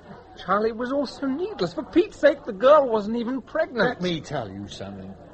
You stood for centennier for all the wrong reasons. Personal advancement, political ambition, standing in the community. To prove to yourself that a little guy with a stutter could become the youngest ever centennier. Serve the community, bollocks. But you know what irks me? A couple of days ago, I thought you had it in you. Shows you how wrong you can be. Good night. George, another large whiskey, please. Yes, Mr. Raymond. You're shouted it. I'll have a large gin and tonic. Oh, no, Mr. Baxter. George. One large G&T, right? Haven't seen you in here before, have I? Wouldn't have thought Jasper's was your kind of place. It was handy. Ah. Celebrating your success with the Welland case. Sort of. God, I wouldn't mind being a policeman. Must be a doddle compared to what I have to put up with. Oh, you should have seen the house we had tonight. 2 glass we had in the whole of that run, and God knows what Justin was doing. He's always been over the top. But there's no holding him since he's taken that German kid under his wing.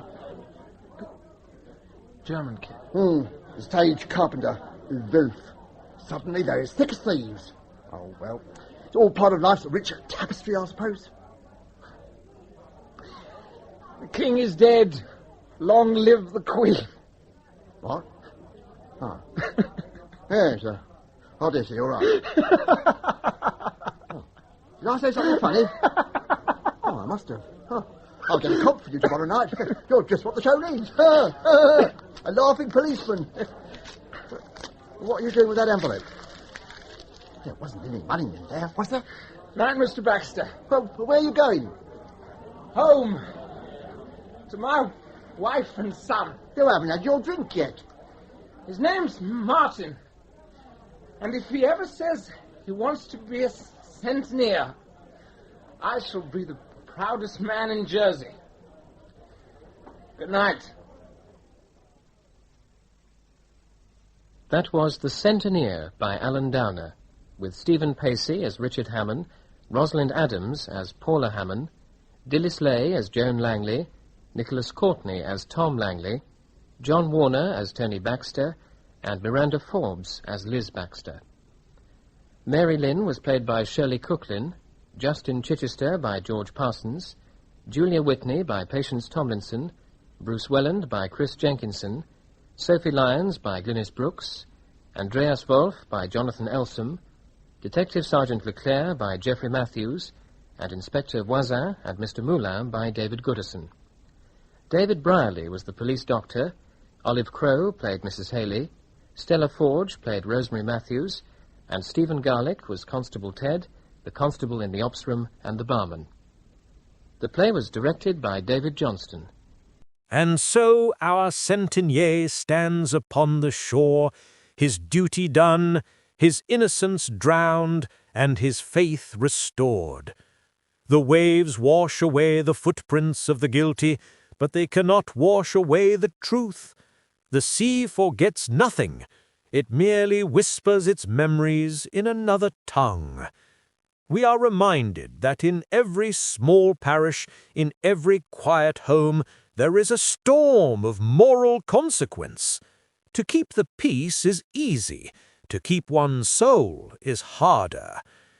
Here on Chesterton Radio, we listen not merely for the sound of a mystery solved, but for the echo of a conscience awakened.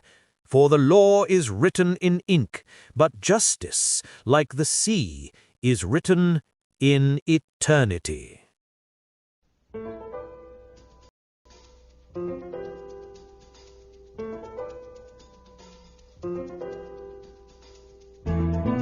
DH Audio presents Rex Stout's Nero Wolfe, Disguise for Murder, a full cast dramatization.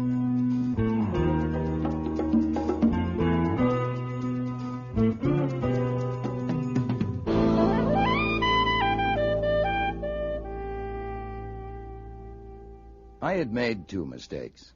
When the president of the Manhattan Flower Club persuaded Nero Wolfe to show his orchids to the members one afternoon, I should have fought it. This is a Brassola, isn't it? No, sir, that's not a Brasso. It's a Lilia. Are you sure? And after the date had been set and the invitation sent, when Wolfe had arranged that I should stay up in the plant rooms with him and Theodore to mingle with the guests, I should have put my foot down. Could I grow that on my coffee table? Is that a pansy? No, madam. I doubt if you could grow Miltonia on a coffee table. Sorry. Well, it's near a very sunny window. But I hadn't. As a result, had been up there a good hour and a half, grinning around and acting pleased and happy. I'm so sorry. How clumsy of me. Oh, it's quite all right, madam. Your sleeve just happened to hook it. It'll bloom again next year. It was understood that the Manhattan Flower Club was choosy about who it took in, but obviously its standards were different from mine. Oh, the men were okay as far as men go, but the women... It would have been a relief to spot just one who could have made my grin start further down than the front of my teeth. There had, in fact, been one. Just one. Excuse me, miss. Are there any questions I could answer for you? About what? Oh, say, about orchids. I haven't any questions about orchids at all. Eventually, feeling that the damn grin might freeze on me for good, I beat it down to the office, poured myself 2 inches of bourbon, and sat at my desk with my feet up. Well, hello. Did you think of some questions after all? Could I have a drink? Sure. I got scotch, rye... Anything, quick. Give me yours. Hey. Oh, did I need that? You like more? No. You're Archie Goodwin? And you're the Queen of Egypt. I'm a baboon. I don't know why they ever taught me to talk. Look at my handshake. I'm all to pieces. You do seem a little upset. When I saw you upstairs... I want to see Nero Wolfe. Right away. Well, I want to tell him something before I change my mind. And then I'll get a job at Macy's or marry a truck driver. I want to see Nero Wolfe. Oh, I'm afraid that can't be done. Not until the party's over, at least. Are people coming in here? No. May I have another drink, please? Well, shouldn't you give that one time to settle? I'll help myself. You'll pardon me saying this, but for a member of the Manhattan Flower Club, you seem a bit of a screwball. I'm not. A screwball? A member. I see. I could tell you. Many people have. I'm going to. Good. Shoot. I'm afraid I'll change my mind, and I don't want to. Okay. Now, ready, go. I had a friend once, as close as a person like me ever comes to having a friend, Mm-hmm. and a man killed her, strangled her. And if I told what I knew about it, they could have caught him, but I was afraid to go to the cops, so he's still loose. And she was my friend. That's getting down toward the bottom, isn't it? That's fairly low. Of course, I don't know you any too well. Why were you afraid to go to the cops? Because I'm a crook. Oh, yeah? Yeah. Oh, what do you do? Steal orchids? No, certainly not. I wouldn't be small and I wouldn't be dirty. At least, that's what I thought. But once you start, it's not so easy. You meet people and you get involved, you know? Yeah, I know. I realized long ago that I'd made a big mistake. I wasn't what I thought I was going to be. A romantic, reckless outlaw. You can't do it that way. Or anyhow, I couldn't. About a year ago, I decided to break loose. A good way to do it would have been to talk to someone, the way I'm talking to you now. But I didn't have sense enough to see that. Oh, so you didn't break loose? No, I kept putting it off. And then I met this man in Florida who had a lead, and we followed it up here just a week ago. That's what I'm working on now. That's what brought me here today. Oh, God. If only I hadn't come here, I wouldn't have seen him. Seen who? I should have looked away from him, turned away, quick, when I realized who he was. But I was so shocked, I couldn't move. Oh, God, how dumb could I be? I just stood there, staring at him, thinking I wouldn't have recognized him if he hadn't had the hat on. And then he turned and looked right at me. And he saw that I knew. Oh, God. Mrs. Orwin asked me what was the matter. And then I saw Nero Wolfe, and it gave me the idea of telling him. And then I saw you going out, and as soon as I could break away, I came down to find you. There. I feel better now. Yeah, it's good bourbon. Is it a secret who you recognized? No. I'm going to tell Nero Wolfe, then he can't touch me. Why not? Because I'll get Nero Wolfe to tell him that if anything happens to me, he'll know who did it. You'll know, too. You'll both know. Well, we would if we had his name and address. He must be quite a specimen to scare you that bad. Well, speaking of names, what's yours? Do you like Marjorie? So-so. I used Evelyn Carter in Paris once. Do you like that? It's not bad. What are you using now? Hey, come on now. You're not in a vacuum, and I'm a detective. They took the names down at the door. Cynthia Brown. Cynthia Brown. I like that fine.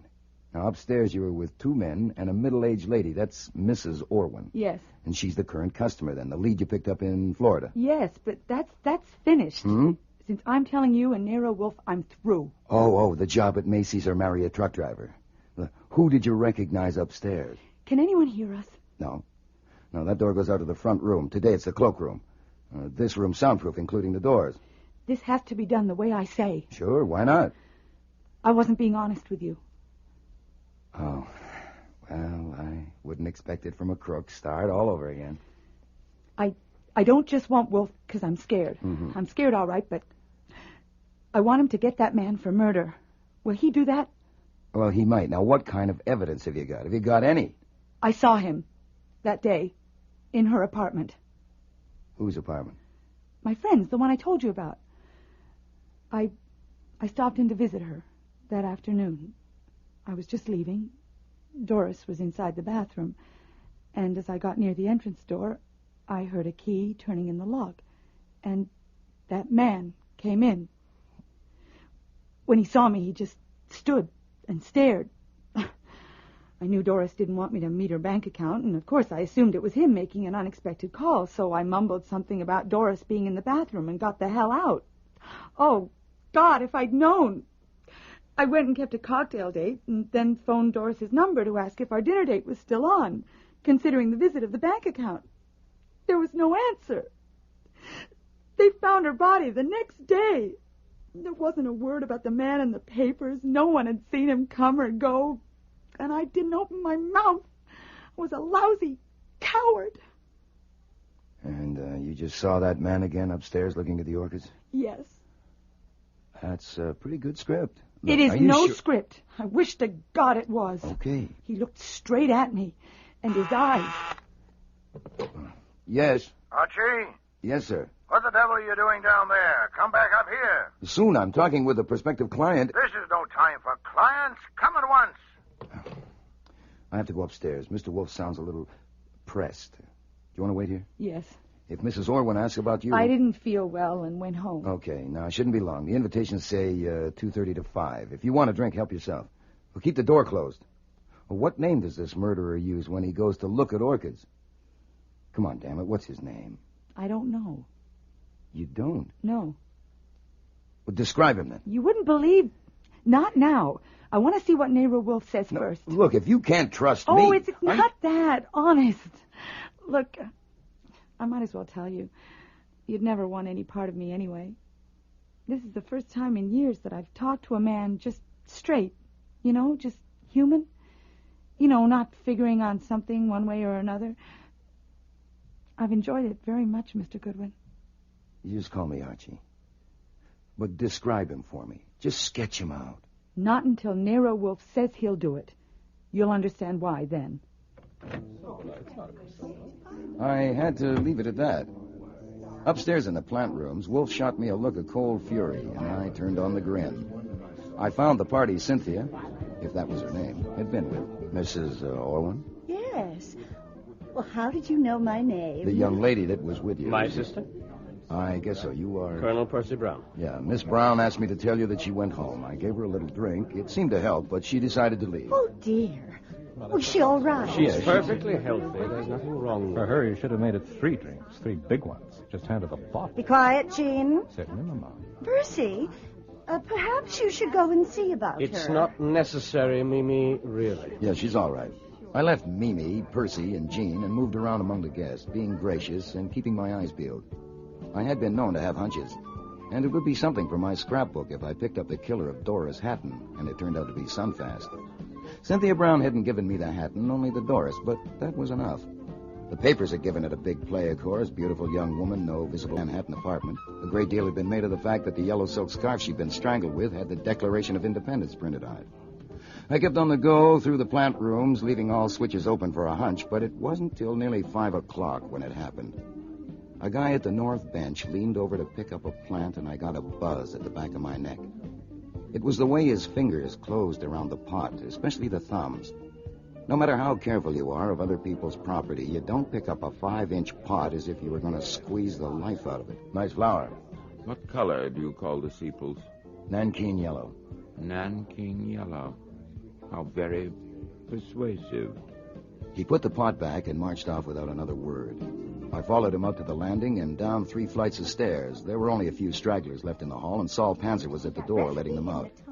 My man went directly to the front room where Fritz was helping Mrs. Orwin with her coat. Could you hand me the brown tweed, please? Of course. Excuse me, but we're checking guests out as well as in. Your name, please? My name? Ridiculous. Stand aside, please. Problem, Archie? I don't know, Saul. I'd like to know that man's name. What the hell? In there! In there! What? On the floor! What is it? What is it? In there! Oh, Take care of her, Fritz. Fritz!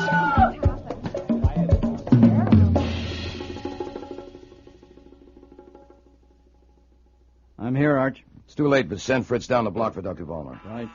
Oh, no one leaves, Saul. Keep everyone that's left. Gotcha. Yes? Me in the office. You better come down. That prospective client is here on the floor, strangled. I'm sure she's gone, but I sent for Doc Vollmer. Is this flummery? No, sir. Come down and look at her and then ask me. Hey, you can't go in there. All right, don't come in here. Insist on knowing what... My God. Yes, sir. How did it happen? Don't know. Who is it? Don't know. The man at the door won't let us leave. No, sir, and you can see why. Now, outside, I certainly please. can, but we know nothing about it. My name is Carlyle, Homer N. Carlyle, Executive President of North American Foods. This is my wife. How do you do? How do you do? My wife is merely acting under impulse. I wanted to see the office. I didn't even go in. I'm sorry. We're both sorry. I'll do the talking, Ellen. Now, we have an appointment, and there's no reason why we should be detained. Look, we're all sorry, but you can't leave. I insist. Look, if nothing else, your wife discovered the body. We're stuck worse than you are with a corpse in our office. We haven't even got a wife that had an impulse. Please do it. What's going on there, Saul? This guy insists on leaving. Of course I insist on leaving. You can't hold me here. Colonel Brown, I'm afraid... Saul, stop him. What the hell do you people think? You were warned, Colonel. Now, if you'll all... Guilt. What? Guilt. The compression got too great and boom, he exploded. I was watching him. Who the hell are you? My name is Morley. I'm a psychiatrist. Well, that's swell. Now go back in the front room and watch all of them. With a wall mirror in there, you can include yourself. This is You illegal. can't hold me here. Trying... My appointment is very... Now listen to me. Make me sick. Oh, here's Nero Wolf. My name is Homer N. Carlyle. I am president of North American Foods. I Quiet! only wanted to see your office, and there she was on the floor. Archie, get this tigress off me! Ellen, stop it! Oh. Hush! Madam, you have torn my lapel. My wife is distraught, sir. Shut up! Distinguished group of sincere and devoted gardeners. Free! Saul! Yes, sir. Are you armed? Yes, sir. Put them all in the front room and keep them there. Let no one touch anything around this door, especially the knob. Yes, sir. Archie, come in the office with me. Good God. Yes, sir, it's not pretty. Sometimes you can do something, but it wasn't even worth trying. How long ago, can you guess? I saw her alive an hour ago. I would guess she's been dead about half an hour. Finger marks? No, something soft like a strip of cloth was used. Say a scarf. You haven't called the police? No, I wanted a word with you first. Very well. Report quickly before we call Inspector Kramer.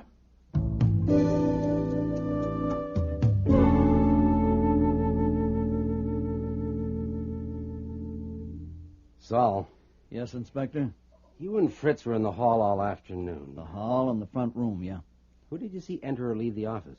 I saw Archie go in about 4 o'clock. I was just coming out of the front room with someone's hat and coat. I saw Mrs. Carlyle come out just after she screamed. And in between those two, I saw no one enter or leave. We were very busy at that time. What about you, Fritz? I saw no one. I didn't even see Archie go in. Excuse me, Inspector Kramer. Yes? My duties here are of the household and not professional. Your men are still busy in the office, the front room is full of guests, and now here you are in my dining room. I need to know how long you are going to be in my dining room. Mr. Wolfe needs his dinner. Well, I'll be goddamned. All this disturbance. It can't be helped, Fritz. How many people are left in the front room? Mrs. Orwin and her party, the Carlyles, and that strange doctor, the psychiatrist. Have we plenty of ham? Yes, sir. Sturgeon? Yes, sir. Later, probably. For the guests in the front room, but not the police. Are you through with Fritz, Mr. Kramer? Yes. Saul, you were at the door with Goodwin when that woman screamed and came running out of the office, but you didn't see her enter the office. Why not? We had our backs turned. We were watching a man who had just left go down the steps. Archie had asked him for his name, and he had said that was ridiculous. If you wanted, his name is Malcolm Vedder. What the hell it is? How do you know? I had checked him in along with the rest. Are you telling me that you could fit that many names to that many faces after seeing them just once? Hey, there's more to people than faces. I might go wrong in a few, but not many. I was at that door to do a job, and I did it. You should know by now, Mr. Kramer, that Mr. Panzer is an exceptional man. All right, that's all for now, Saul. Wait in the front room. Rowcliffe, you heard the name Malcolm Vedder. Check it on that list and send a man to bring him in. Yes, sir.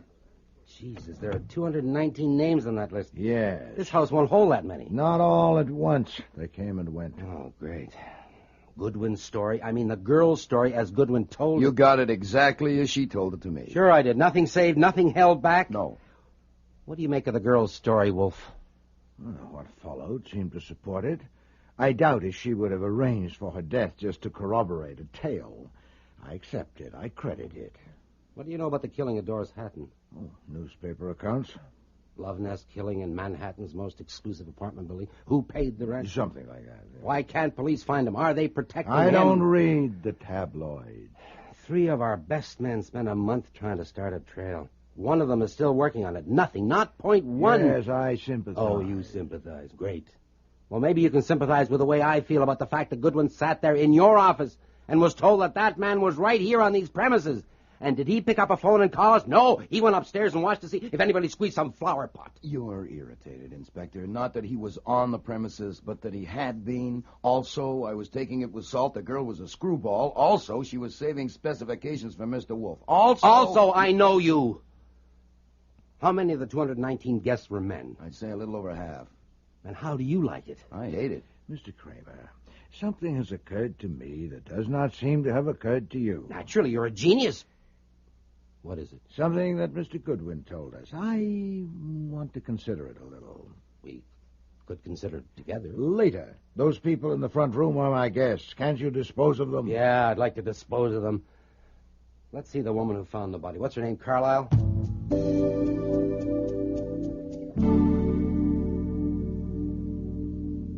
Inspector, my wife and I have been held here now for 2 hours. I know you have your duty to perform, but citizens have a few rights left, thank God. Now, why are we being detained? Mr. Carlyle, a woman was murdered here today. Well, that has nothing to do with us. I warn you. If my name or my wife's name is published in connection with this miserable affair, I'll make trouble, and I'm in a position to. Your wife discovered the body. By accident. May I say something, Homer? It depends on what you say. Oh? What do you mean by oh? I mean that I sent for your wife, not you. But you came with her. Why? Well, to protect her, of course. Does she need protection? Certainly not. I mean... Then why don't you just sit down while I ask her a few questions?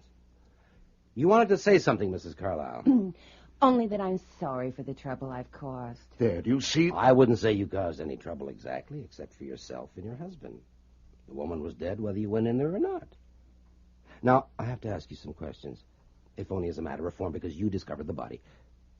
There's no question of your being involved more than that, is there? How the devil could there be?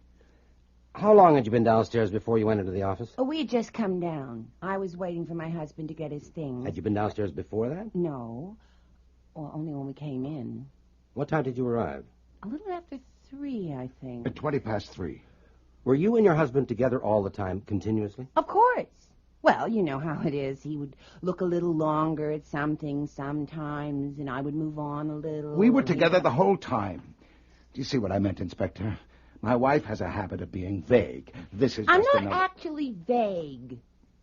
It's just that everything is relative. For instance, Who would have thought my wish to see Nero Wolfe's office would link me with a horrible crime? My God, you hear that? Link. Why did you want to see Wolfe's office? Why, to see the globe. What globe? Oh, yes, it's famous. I'd read about it, and I wanted to see how it looked. A globe 3 feet in diameter. Oh! What? I didn't see it. Well, you were distracted.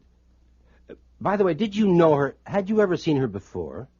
You mean her? Yes, her name was Cynthia Brown. We've never known her or seen her or heard of her. Had you, Mrs. Carlyle? No. Inspector, surely you can see how this has upset my wife. Haven't you asked enough questions? Oh, I suppose, for now. Thank you, both of you. We won't bother you again unless we have to. Rowcliffe, pass them out. Oh, Inspector? Yes? I don't suppose... would it be possible for me to look at the globe now, just a peek? For God's sake, Ellen, come on.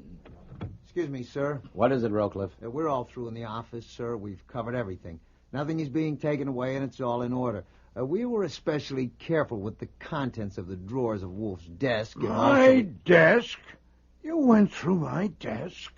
Oh, yes. She was killed there. She was strangled with something, and murderers have been known to hide things. Did you get anything at all, Rowcliffe?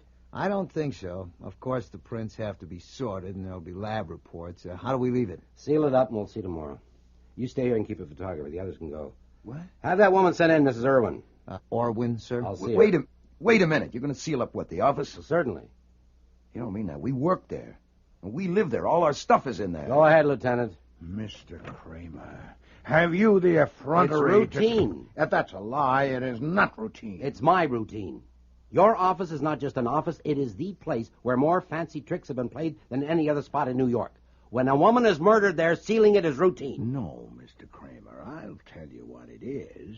It is the malefic spite of a sullen little soul and a crabbed and envious mind. It is the childish rancor of a primacy too often challenged and offended. It is the feeble Inspector wriggle Kramer? I've been hearing about you for years. I'm Eugene Orwin. This is my mother. Inspector. My mother is not feeling well. At the request of your men, she went in with me to identify the body of Miss Brown. Take this chair, Mrs. Orwin. I would like to make a statement on behalf of my mother and myself. I hope you'll permit it. Mr. Orwin, I sent for your mother. I am a member of the bar.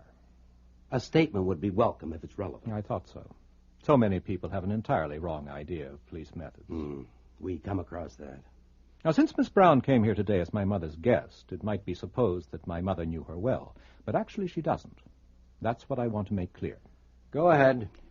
Then here are the facts. In January, my mother was in Florida. You meet all kinds in Florida. My mother met a man who called himself Colonel Percy Brown. Colonel in the British Reserve, he said. Later he introduced his sister Cynthia to her. My mother saw a great deal of them. My father is dead, and the estate, a rather large one, is in her control. She lent Brown some money. Not much. That was just an opener. But a week ago... It was only $5,000, and I didn't promise him anything. Mother. A week ago, she returned to New York, and they came along. The first time I saw them, I knew they were imposters. He didn't sound like an Englishman. Certainly she didn't. I was in the middle of a yawn when Wolf passed me a slip of paper on which he'd scribbled, "Bring sandwiches and coffee for you and me. Tell Fritz to serve those left in the front room, no one else." I left the room, filled the order, and returned to the dining room with trays for Wolf Most of the and me. others had gone because I wanted to persuade Mr. Wolfe to sell me some plants. But after Miss Brown left you, your group was never separated at all? My mother and I were never separated, but I believe Colonel Brown did wander off by himself once or twice. I see. Well, I think that'll be all for now, Mr. Orwin. You and your mother can return to the other room. You won't keep us much longer, Inspector. I think we'll be through quite soon now. I do appreciate your consideration. Good. When you told me you had seen Orwin and his mother separated from each other during the afternoon. Pass the Dijon mustard, would you please, Mr. Wolf? Here. Oh, thank you so much. Yes, Inspector. I saw them separated several times. So he lied. Oh, yes. The pepper, please, Archie. Oh, of course, sir. Is that imported ham? Oh, no, it's Georgia. Fed on peanuts and acorns, cured to Mr. Wolf's specifications. Smells so good, but it tastes even better. I'll copy the recipe for you. Oh, no, damn it, I can't, because the typewriter's in the office. I am sorry. Rowcliffe, get that Colonel Brown in. Yes, sir. That man you wanted, Vetter, he's here. The flower pot strangler? And I'll take him first. Bring in Mr. Vedder, please. You know I can't make up my mind which of these sandwiches is the best, ham or sturgeon. So I like to alternate. First a bit of ham, then sturgeon, then ham, then... Typical. Typical of what? Typical of police clumsiness. Pulling me into this. The newspaper men out front recognize me, of course. And the damned photographers, my God. Why do they recognize you? I am Malcolm Vedder. Oh, yes? I am not unknown. I am currently starring in The Primitives on Broadway. Oh, an actor. Yeah. Oh, it'll be tough for you having your picture in the paper. We need help, us clumsy police, and you were among those present. You remember this flower club? I am not, sir. I came at the kind invitation of a friend, Mrs. Arthur Beauchamp. And were you with this Mrs. Beauchamp this afternoon? I was not. Mrs. Beauchamp had to leave early to keep an appointment. I chose to remain to look at more orchids. If only I'd left with her, I would have avoided this dreadful publicity. Were you acquainted with Miss Cynthia Brown or her brother, Colonel Percy Brown? Did you see them upstairs? I saw no one that I had ever known or seen before, except for Mrs. Beauchamp. Did you know Doris Hatton? Who? Doris Hatton. Doris Hatton? She was also strangled. I remember now. Yes? God, imagine strangling a beautiful woman. Put out the light. What? And then put out the light. Did you know Doris Hatton? Othello. No, I didn't know her. I only read about her. Damn it all. I only came here to look at orchids. God! A little more mustard, please, Mr. Wolf.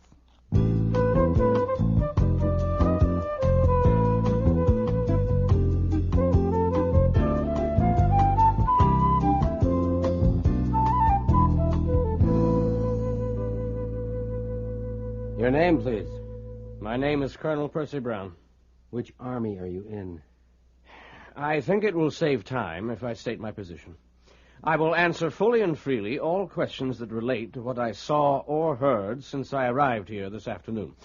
Answers to any other questions will have to wait until I consult my attorney. Well, the trouble is, I'm pretty sure I don't give a damn what you saw or heard this afternoon. I want to put something to you. As you see, I'm not even wanting to know why you tried to break away before we got here. I merely wanted to phone... Forget it. Now, on information received, I think it's like this. The woman who called herself Cynthia Brown, murdered here today, was not your sister. She was working with you on an operation of which Mrs. Orwin was the subject. Now, as far as I'm concerned, that's only background. Otherwise, I'm not interested in it. My work is homicide, and that's what I'm working on now. I'm listening. For 2 months now, you've been on intimate terms with Cynthia Brown. She certainly must have mentioned an experience you had recently. A friend of hers named Doris Hatton was murdered. And she had information about the murderer. She must have mentioned that to you. Now you can tell me. Now, if you do, we can nail him for what he did here today, and it might even make things a little smoother for you. Well? I'm sorry. For what? I'm sorry I can't help. You expect me to believe that during all those weeks she never mentioned the murder of her friend? I'm sorry I can't help. I'm sorry, too. Okay. We'll go on to this afternoon. On what you said you'd answer fully and freely, do you remember a moment when something about Cynthia Brown's appearance, some movement she made, or the expression on her face, what was the matter with her? No, I don't believe I do. I'm asking you to try. Try hard. Well, I may not have been right there at the moment, in those aisles, in a crowd like... We weren't rubbing elbows continuously. You do remember when she excused herself because she wasn't feeling well? Yes, of course I do. Well, this moment I'm asking about came shortly before that. She exchanged looks with some man nearby, and it was her reaction to that made Mrs. Orwin ask her what was the matter. Now, if you saw that look and can describe the man... I wouldn't give a damn if you stripped Mrs. Orwin clean and 10 more like her. I didn't see it. You didn't? No. You didn't say you're sorry. Well, I am, of course, if it helps. Oh, the hell with you. Levy, take him out and tell Stebbins to send him down and lock him up. Material witness. And he's got a record somewhere. Find it. Yes, sir. I wish to phone my attorney. There's a phone down where you're going. If it's not out of order, take him, Levy. And tell the men to start gathering up. We're leaving. Everybody out to my office. But there's one more, sir. One more what? In the front room, a man. Who? His name is Nicholson Morley. He's a psychiatrist. Oh, let him go. This is a goddamn joke. Yes, sir. Clear up, Rocliffe. Oh, before I go, Wolf, earlier you said something had occurred to you. Did I? Something in Goodwin's report of what Cynthia Brown said to him. Was that just before you ordered my office to be sealed? Come on, Rocliffe, let's get out of here. Excuse me, sir. That man Morley insists on seeing you. He says it's vital. What is he, a screwball? I don't know. He may be. Oh, bring him in. Come in, Dr. Morley. You have something to say, Doctor? I have. Something vital. Well, let's hear it. The talk in the front room is that the murder of Cynthia Brown may be connected with the strangling some months ago of Doris Hatton. May I assume that is so? If you want to, why do you ask? And may I ask if you have a definite object of suspicion? If you mean, am I ready to name the murderer? No. Are you? I think I may be. Go ahead. Oh, not quite so fast. I must first make one more assumption, that these were not commonplace crimes with commonplace discoverable motives, or the murderer would have been vulnerable to your very efficient police techniques. Now, assuming those techniques have failed, we must ask why. Must we? Okay, why? Because the most powerful motives on earth are motives of personality, which cannot be exposed by any purely objective investigation. If the personality is twisted, distorted as it is with a psychotic, then the motives are twisted too. Get down to it. Very well. You know the names of all the people who were here today. I am willing to offer my services. I don't think there are more than 3 or 4 men in New York qualified for such a job. All you have to do is have them brought... Wait a minute. Are you suggesting that we deliver everyone that was here today to your office for you to work on? Oh, no. Only the men, of course. There's an excellent chance that I can tell you who the strangler is, and when you know that... Excuse me. Sorry to cut you off, Doctor, but I have to get downtown. I'm afraid your suggestion won't work. I'll let you know. Come on, Rocliffe. Mr. Wolfe, you are intelligent and literate. I should have had you more in mind. May I count on you to explain to that policeman why my suggestion is the only hope for him? No. Mr. Wolf's had a hard day, so have I. Would you mind closing the door after you? But... This way, please.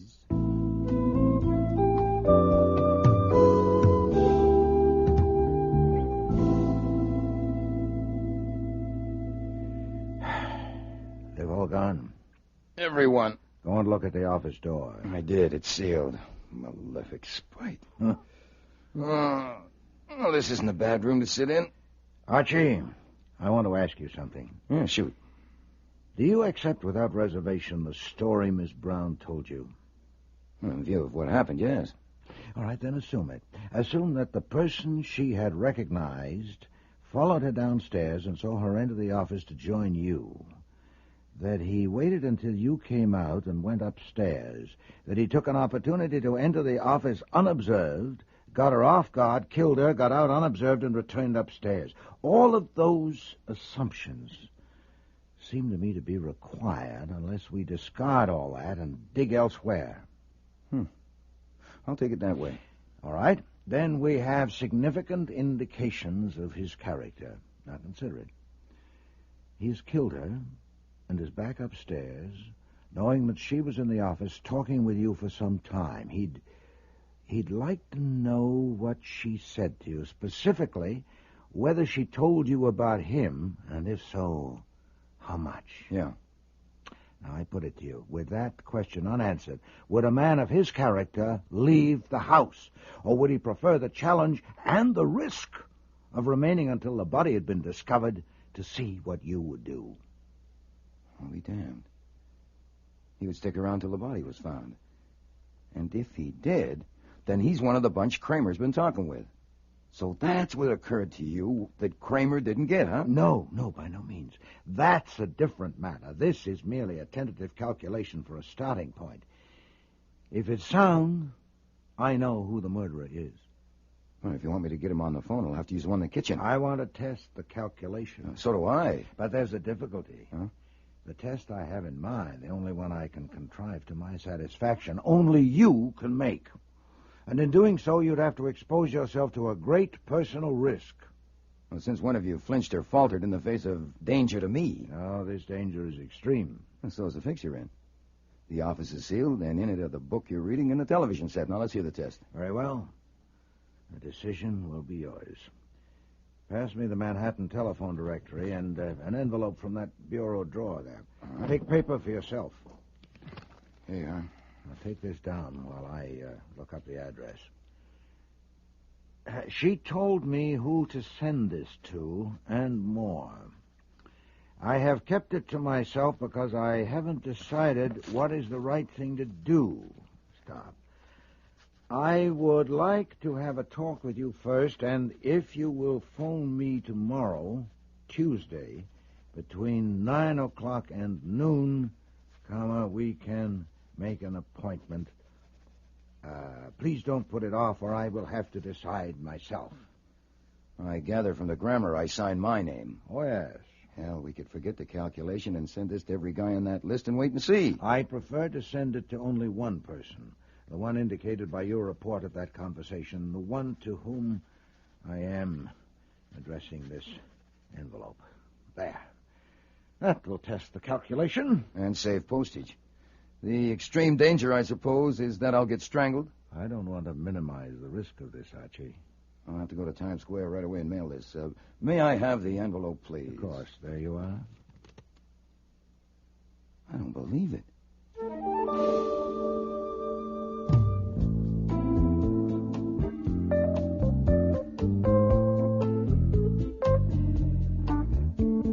I was with Wolf in the plant rooms the next morning when the call finally came. Nero Wolf's residence. Archie Goodwin speaking. You sent me a note. Did I? What about? About an appointment. Can you discuss it? Sure, I'm all alone. There's no extensions on. But I don't recognize your voice. Who is this? I have two voices. This is the other one. You made a decision yet? No, I was waiting to hear from you. That's wise, I think. You free tonight? No, I can wriggle free. Drive the northeast corner, 51st Street and 11th Avenue. Get there at 8 o'clock. Park in the corner. You got that? Got it. You'll be alone, of course. Yeah. I still don't recognize your voice. You know, I don't think you're the person I sent the note to. I am. It's good, isn't it? Mr. Wolf, you saved a lot of postage. Ah, you have an appointment? For 8 o'clock. Get Saul. We have planning to do.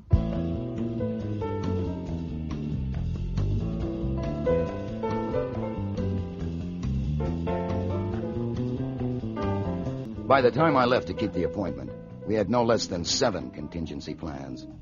I parked at the meeting place at 7:47 and cranked down the window for a good view of the filling station across the street.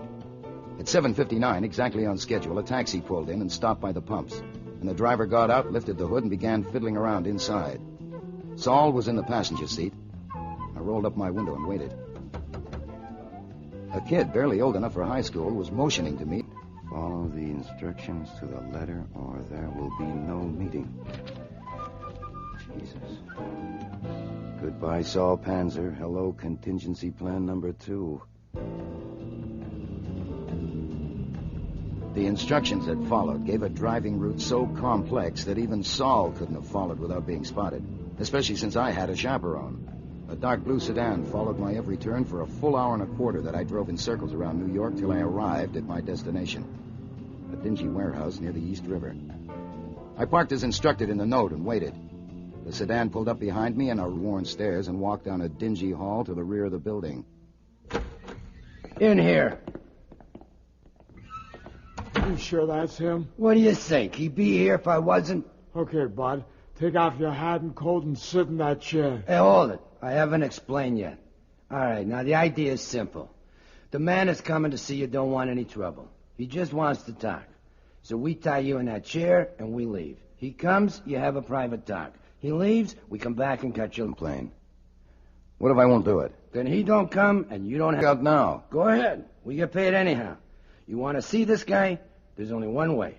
We tie you in a chair. Look, I don't want any trouble either. How about this? I sit in the chair, you fix the cord to look right, so I'm free to move in case of fire. There's $100 in my wallet in my breast pocket. Before you leave, help yourselves. A lousy C. For Christ's sake, shut up and sit down. All right, suppose I show you what else is in my pocket. Here, like this gun. Ah, jeez. And suppose we all go for a little walk down to the nearest police station. Okay, wise guy. And then what do we do? Hey? Look, you either want to see this guy or you don't. Seeing how you got the gun out, I guess he's got to know you. I don't blame him for wanting your hands arranged for. Make up your mind. Well, that was it. There were no contingency plans left. And I'd promised Nero Wolf that if this should happen, I would turn around and go home. Okay, I'll do it, but don't you tie him too tight, Ant. Just put a gun on the table and sit down. How long? They did a really thorough job of tying my hands to the back legs of the chair and my ankles to the front legs. Then they left. And I waited. But not for long. The door opened and my man entered. He was wearing a gray pinstripe suit and a dark gray Homburg with a topcoat over his arm. He had gloves on. Hello, Mr. Goodwin. Would you have known me? Not from Adam. Let's talk. So she told you about me. Yes. What'd she tell you? About that day at Doris Hatton's apartment, about recognizing you yesterday? She's dead. There's no evidence. You can't prove anything. Then you're wasting a lot of time and energy in the best disguise I ever saw. It's not too hard to get evidence if you know where to look. Yeah, but you haven't told the police. No. No, Nero Wolf. No. Why not? I'd like to quit the detective business. For $100,000, I could do it. It could be arranged so you get what you pay for. How could you arrange that? We'll find a way. We'll have to, or you'll have me on your neck for the rest of your life. You threaten me?